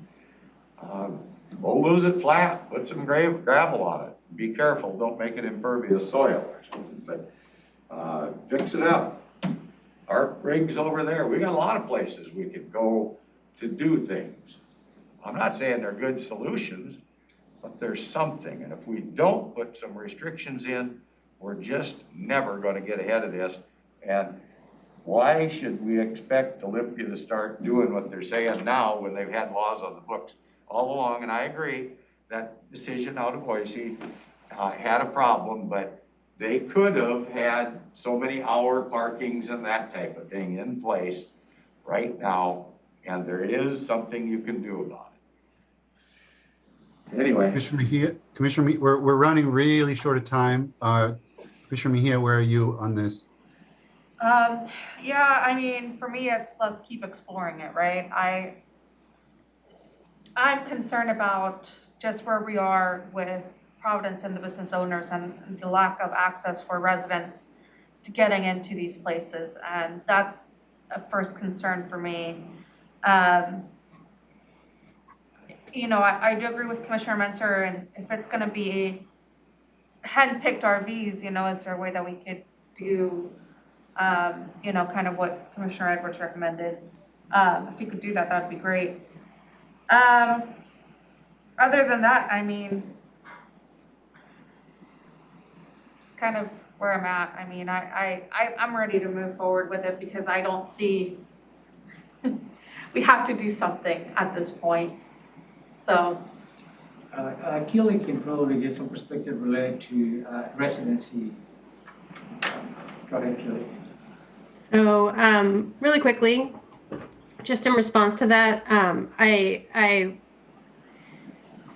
the residency issue, I know you're not surprised that I have something to say about it, but what I guess I'm wondering what then constitutes a resident. That seems a little bit slippery in terms of creating a criteria that is equitable, that is not rooted in not equity. Like what is it? What constitutes a resident? If somebody has a vehicle and they moved here 2 months ago and they registered their car in Washington, they're a resident. Then what does it mean for someone to be a resident? How do you prove that when one of the number one things that individuals experiencing houselessness need is ID? So their proof of residency or what have you is one of the first things that they work on, because it's usually one of the first things that happens is they lose it, it gets stolen, something happens to their belongings. So having that as a criteria would not only prolong this process, but create barriers, I'm sure, that would be unintended. When the issue is there is a pressure cooker on Ensign Road and we need to move those individuals for all the reasons that county manager has illuminated. So in the spirit, I understand the concerns around, oh, we're just if you build it, then they will come. But at the same time, they're here. So what are we going to do? Like, we got to do something. So I just want to say that I have concerns about pushing that idea of residency forward as a form of criteria when there are other way more important criteria to be considered in terms of good fit for a project like this. So let me just ask Keely something real quick. Can you explain how come all the bodies up more are from outside the area? I mean, I believe that is not my specialty nor my expertise to make comments on the coroner's reports or why people do or do not collect bodies. I think that's a good answer on your part. It'd be something, if I was in your position, it's probably what I would say. But the reality is they're there. We never used to have them there. And that's just an indicator you can point to. Every assault and shooting and all that kind of stuff that we've had in these homeless camps, it's all went back to somebody from elsewhere. So, I mean, we just can't keep encouraging them to come here. So I don't know the answer, obviously. If I had the answer, I'd write a book and make $1 million. But I don't have the answer, but continuing to allow it, throw money at it, that's not the answer either. I mean, we've got $10 million thrown out on this problem or something so far, and that's just a drop in the bucket of the real need. I don't know the answer, but okay, we gotta cut this discussion short. I think we're treading over the same ground. I think there's 2.5 thumbs for moving this process forward. I know Commissioner Edwards has concerns or would like to see conditions, but I think what you needed, Ramiro, was to know if we wanted you to continue to work out the details. The option that you have is, you want me to stop on this project, or you want me to continue with the implementation of this plan? I want to say, so I don't want you to stop. I want you to come up with something that is workable and doable. I think this is. I don't think you're there. I don't think you're there yet. I think this Never hurts to keep looking. It's workable and doable. And we're gonna have more people. If you ask me to explore options as to how we're gonna be resolving homelessness in Thurston County, no, that's beyond my pay rate. Okay, what about Tumwater? What about that property up in Tumwater? We look at the 5 property. acres. We look at the property, the 5 acres that you're mentioning. The topography is not doable. Well, that's questionable. I mean, you can build it up, haul some gravel in there. Well, it's not about hauling gravel. We'll have to take half of the hill. Well, spread it out then. I don't know what to tell you. We look at that option. We look at the option next to the Family Justice Center. Yes, I think that's the problem. And that one is next to the youth, at-risk youth, they're using the garden next door to it. Well, maybe they'll make better decisions in their life if they see some hard times going on. I answered the question that we did explore, and I just brought in perspective as to why operationally it does not make sense. Okay. Thank you for your effort, though. I mean it. All right, let's go to item 10.3, home fund I public. didn't hear the direction. I just want to make sure that I have the concurrence, at least from the majority of the board, to move forward and implementing this plan. I'm not willing to sign anything myself, but I am interested you continue. Yeah, thumb up for me. 2.5 thumbs. I think that was an accurate summary of the board. Okay, sounds good. Thank you. Phew. Okay, let's go to item 10.3. We've got a few more things to get through here this morning. Home fund public hearing, since we're on the topic of solving homelessness. Yeah. This is a nice segue. So you have scheduled a public hearing to receive public testimony for a potential. You're not at this point, the board, as I understand, is not in the position to take the next step. You just like to hear the pulse of the community in local jurisdictions on the October 19th Because at that point, as I mentioned to you, I will not have an ordinance ready for you to take an action and implement the home fund. That is not, it's just the intent. So we have received a lot of public testimony in maybe some of the local jurisdictions. They continue to have those conversations among themselves. And I don't think they're going to have enough time to provide you a perspective from the local jurisdictions, mainly Olympia, maybe Lacey and Tumwater, to see where they are on this potential home fund. My recommendation to you this morning is to extend the public hearing to November 23rd. And that will give additional time to all the local jurisdictions. That will give time for Tom and I to reach out to the respective councils and provide the same perspective that we provided to you early or late in the summer. So that's my recommendation for you to consider. I will bring an AIS for you to consider moving the public hearing from October 19th to November 23rd. If I could, in the interest of time, take the liberty, because this, I think, was my motion originally. I've gotten a lot of input from different groups, just in line with what Ramiro said, and it seems like it's going to be more workable for a lot of the groups to postpone a month. So I'm amenable to that, and I'll support a November 23rd change the date if the board is in concurrence. Sure. Could we do it for November 30th or the week before? It's like the holidays, right, that week. So a lot of people are usually out of town or. Yeah, that's Tuesday before Thanksgiving. Yeah. And we have a lot of competing public hearings. That's what I picked at. Oh, November 20th. Okay. Yeah, I suggested that first as well. And Ramiro, I think, was pushing for the 23rd, just looking at all of the other things on our schedule. Okay. That's fine. Okay, so thank you, Ramiro. That'll be on what, next Tuesdays or this afternoon? Maybe if I have time, I'll probably bring this item this afternoon, but if not, next Tuesday. Okay, let's go to item 4. It's public testimony. Looks like you have 3 bullets there. I don't know exactly what you want to do or how to handle those. Go ahead, Ramiro. So maybe start with the LMD cost allocation, provide public testimony last Tuesday from Lake Lawrence as well as Lone Lake. In that cost allocation, you will be discussing on the Public Works budget presentation. I believe it's scheduled for this week. So that will give you an opportunity to talk about what the cost allocation is. That's my response to that. I'm sorry, Ramiro. I didn't catch what you said there. What is the response to that? The response is you have a budget presentation from Public Works scheduled for this week. Oh, okay. And that will give you the opportunity to explore some of the comments related to the LMD public testimony last week. Got it.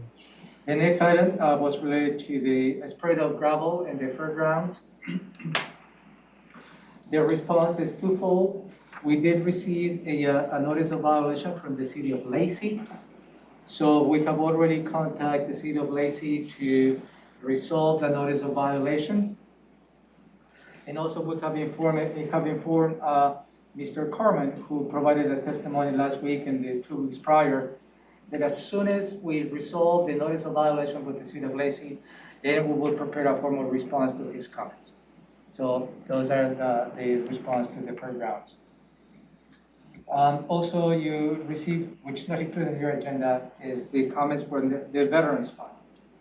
And that continues to be comments that we received. And also on the public health budget presentation, that will give you an opportunity to see the 10-year financial plan of the Veterans Fund. That's one aspect. But continues to be the comments related whether why we don't provide services to veterans. And as you may know, the Veterans Fund, in this particular fund, is related to provide services to indigent veterans. It's not a service to all the veterans in the county. So let me read you just a piece of the internal audit that we did related to RCW 7308005, for instance 3. Temporary assistance for needy families, age, blind, disabled benefits, pregnant women assistance benefits, poverty-related veterans benefits, food stamps, refugees resettlement benefits, Medicaid, medical care services, and supplemental income. Receiving the qualifications, receiving an annual income after taxes of up to 150% or less of the currently federally established poverty level. So that is the indigent defense stated by law. Or receiving an annual income not to exceed a higher qualifying income established by the county legislative authority. You, the Board of Health, and Board of County Commissions took an action to increase up to 200% of the federal poverty level, which is allowed by law. You have already taken this action. Related to the ending fund balance, yes, and that is a correct statement. There have been an increased ending fund balance, and I believe Mark Moffitt is working with the Veterans Advisory Board to bring some recommendations to the board as to how we need to start addressing additional funding. That's my response to that comment. Solution on the way. It's coming because I cannot. There is a significant ending fund balance. There is not a question on that. So the solutions are coming for your consideration. I do have one question. How come we count dedicated money like that as part of the general fund? And well, how does that happen? I mean, well, it's funny that you asked that. It's so timely. You got something else coming up? No, because that's part of the regular property tax levy. Yeah. Right? Yeah. On October 14th, you're going to be having a legislative agenda development for the next upcoming session. In my proposal, at this point, I've been working with Deborah Mandia to take the Veterans Fund as the public health outside of the regular levy and have a standing on levy, similar to the road property. Okay. So I am planning to take that out. What is embedded because it's part of the regular levy. Okay, thank you, sir. Yeah, so I'm working on that. Good. So And just real quick, Ramiro, I just want to throw this out because I don't know if I ever threw it out to the board. I know you and I talked about it. And presumably it will come back to us from the Veterans Committee, but one of the Veterans Committee members emailed me in August with a couple of ideas of how to address the balance and expand benefits. One was a pilot project to sort of focus on like the most needy of the veterans, and then basically make it eligible for more daily living expenses rather than having them to show a specific payor and payee, like for a car broke down or whatever, but to try to address indigency and poverty. And it was something that since it came from a Veterans Assistance Committee member, I'm assuming it'll be vetted, and hopefully if they like that idea, it'll come back to us. But I just wanted my board seatmates to hear that because it was an email that came to me from one of them in August. And I think it only came to me because it was Mr. Hewitt, who I told you I have an acquaintance with. So I think he lives in my district. So I think he just sent that my way, and we're hoping that that would come back through through recommendations from the committee. Thank you, sir. Yeah, and the Veterans Advisory Committee is looking into all the many different options. In the last, you wanted to bring the Black Lake, the public testimony related to the citizen provided an update on the letter they sent to some of the residents related to the 3 streams, I believe. And that letter was in coordination with public health. And I believe you wanted to bring this item back for your further consideration. So I don't know, at this point I don't have an answer. It was just a report the citizen was providing to you. So I don't think there was any specific question for me to follow.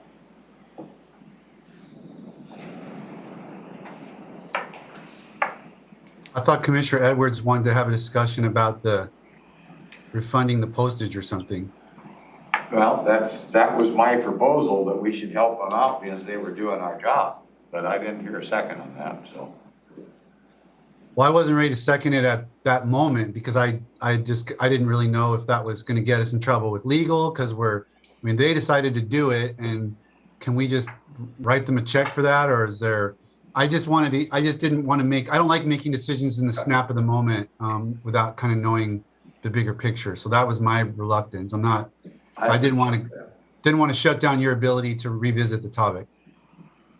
Yeah, and the citizen was not requesting for reimbursement. I know, it's just, they are requesting help, though. They weren't specifically requested. They want the lake to do better, that's all. Yeah. Okay. Me too. Can I touch on this? Because I actually did second your. Oh, did you? Well, oh, that's right, you did, but we sidelined it until, because our chair is pretty elaborate at making it happen. You did a good job. That's why I'm doing my job and bringing it Hey, back. you do a good job. Yes, sir. So, Okay. and then, you know, for me, the whole, and the reason I seconded it, and I think I mentioned it, was because we had talked at previous about, okay, well, what's gonna be the short term to kind of address Black Lake's issue right now with those three, but in a larger picture, I know it has to go through the budget process on, because that's kind of what the citizens were requesting, you know, to go through the budget process and fund environmental health so they'll be able to assist them in the future if something like this happens again. So previous discussions, you would have been like, okay, well, can we come up with a short term, how can we do this? How can we assist them right now? And then long term, you know, it'll just go through the budget process to assist any lake, you know, that goes through this and we have the funds to be able to assist them. So, you know, that's the reason I seconded your motion, was because, like, well, I don't think we really came to a conclusion on the short-term solution for Black Lake. I'm glad public health staff helped them with that, and I know this was just kind of a report from them, but I feel like any show of grace for what they've done so far, you know, and trying to get those issues resolved, you know. You know, could I follow up on that? Yeah. You know, there is one piece, maybe Robin could comment on this, is there's part of that CARES Act money that it goes towards sewer systems or septic systems or something. I don't know why it does that, but we're utilizing it in a couple of areas of the county. And maybe there could be a little bit of help to the health department so that they could maybe send their own letter out to that same list of people that Black Lake sent to. Do something to kind of ask for, put a little official star on it or something to make something happen good. That's all I'm looking for. So the, as far as use of the ARPA funds, the water and sewer projects must qualify for under certain criteria by U.S. Department of Ecology, and they have to be infrastructure projects. So I don't think that providing a small amount of money to environmental health to assist Black Lake Special Use District would qualify under ARPA. Okay. Well, maybe when we have budget stuff from Public Works coming up when we're talking about lakes, maybe we could actually create a little fund that would be utilized towards water quality betterment, and that is maybe in would work. fact one of your priorities that you discussed, and it is an item for you to consider Okay. on the budget process. Yes. So I'm yes, gonna- we heard that, Okay. and that's all I have. Okay, Commissioner items. Yes, one thing, just real quick. Yep. No, go ahead. Go ahead. I actually have 3 today. Oh, okay, good. I'm listening. Go ahead. My first one is with the Olympia Tumwater Foundation Brewery Park. We decided that we were gonna do like a letter in support. But I was wondering if they qualify for that, for the historical grant that we usually do, and could we send them the information to apply to that? I'm not sure if it falls under that, or just in terms of funding. I know that they're looking for funding too, so if. It would definitely qualify for one of our historical grant awards. So I'll follow up with Josh just to make sure they inform.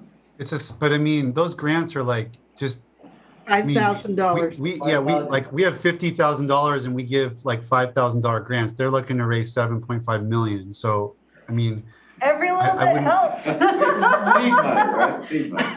It does, but some of those programs, I mean, some of the things that we fund, like they wouldn't exist without us, you know, I mean, the scale of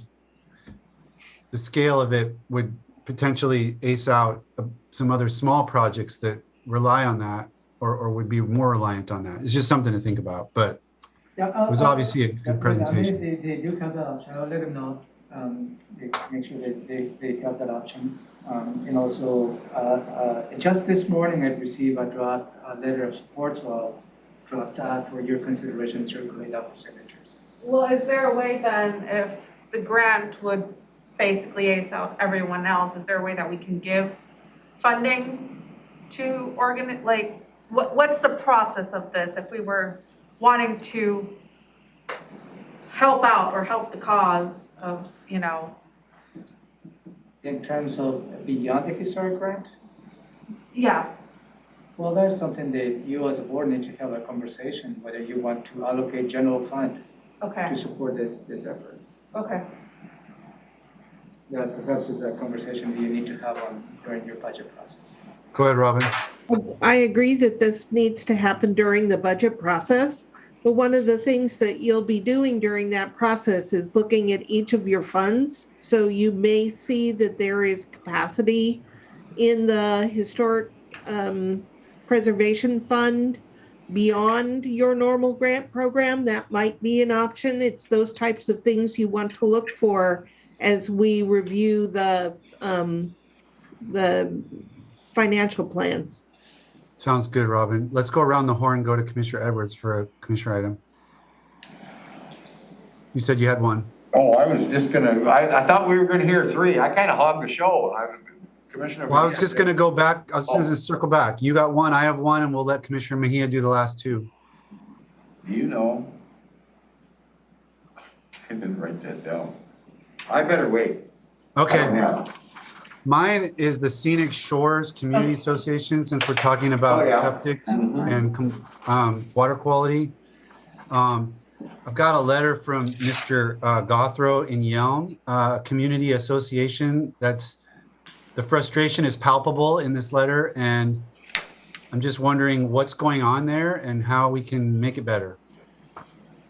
So, Commissioner, and based on the previous letter, we put a letter of response. And the response was a cumulative effort between CPED and public health. I can provide the letter of response to you. Obviously, they didn't like that response, and that's why you received this letter. If you like, I can probably give you a copy of the response letter that we submitted to them in response to the first letter they sent. And the gist of it is in a non-conforming use of what they're seeing. And what else, I don't know what else we can do, because then also those individuals have property rights involved in this process. So let me give you a copy of the letter that we sent to this organization, and then we can probably bring this item next week.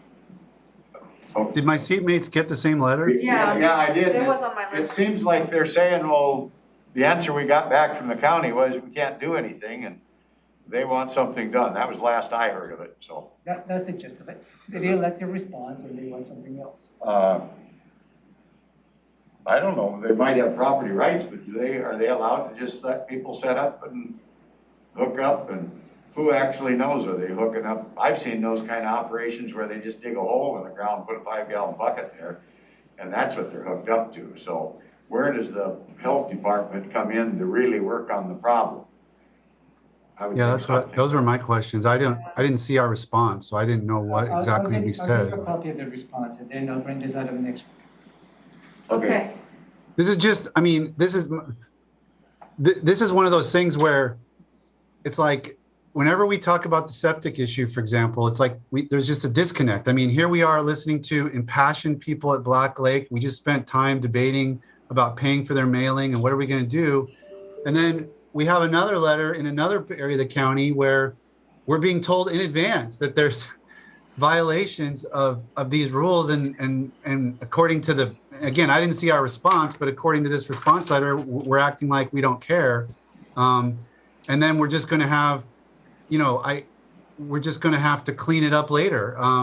And that's just ridiculous misuse of our governing authority and taxpayer dollars to just not enforce rules and then have the taxpayers have to clean it up later.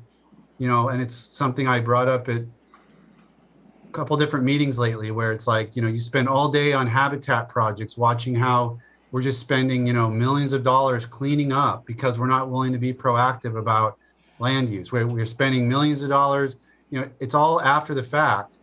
So it's really important, I think, when somebody calls something to your attention that's code violation, that you get on it. So we don't have Dobbs Creek, Black Lake, all these different water quality problems, because we're just not, we don't want to interfere with what people are doing or whatever. I mean, that doesn't benefit anyone. It just hurts us all in the long run. Let me just throw in something real quick, follow up on your deal. Over at Lawrence Lake, the state put in a couple of outhouses over there at the public boat launch. So that's about 100 feet from the water. I don't know how they've got it figured out or anything. I would hope they have it right, but I agree with you. It seems like a lot of people get away with a lot of things that we don't pay attention to properly. Okay, more to come on that. Go back to Commissioner Mejia. Okay, since you took the one, I was gonna ask about the letter from the Navy that we all got. Informational for you. Just information, I was like, No. I read this and I was like, what am I supposed to do with this? There is just information they have reached a record of decision. Okay. ROD on the federal listed species. It's just informational to you. Perfect. No response needed. No, not response. Okay, the one I wanted was, I was gonna ask Robin under the commissioner's items, I guess. I think she's, is Pettit, could you take a look at that stuff that was sent in by Pettit, in which he alleges there's $1.3 million that is not there? Could you take a look at that so I could ask that question or something and see if Of course I will. If he's right or I will wrong? take a look at it. Okay, good enough. Yes, I just have not had time since it came in this morning. Oh, I agree with you. We never have time to review any of these numbers. It doesn't matter who gives them to us. We don't have the right amount of time, it seems like. So I'll probably ask that this afternoon in our meeting. Thank you. Good enough. Thanks, everybody. Long morning, but thanks for the hard work. We'll see everybody back at 2 p.m. We're adjourned.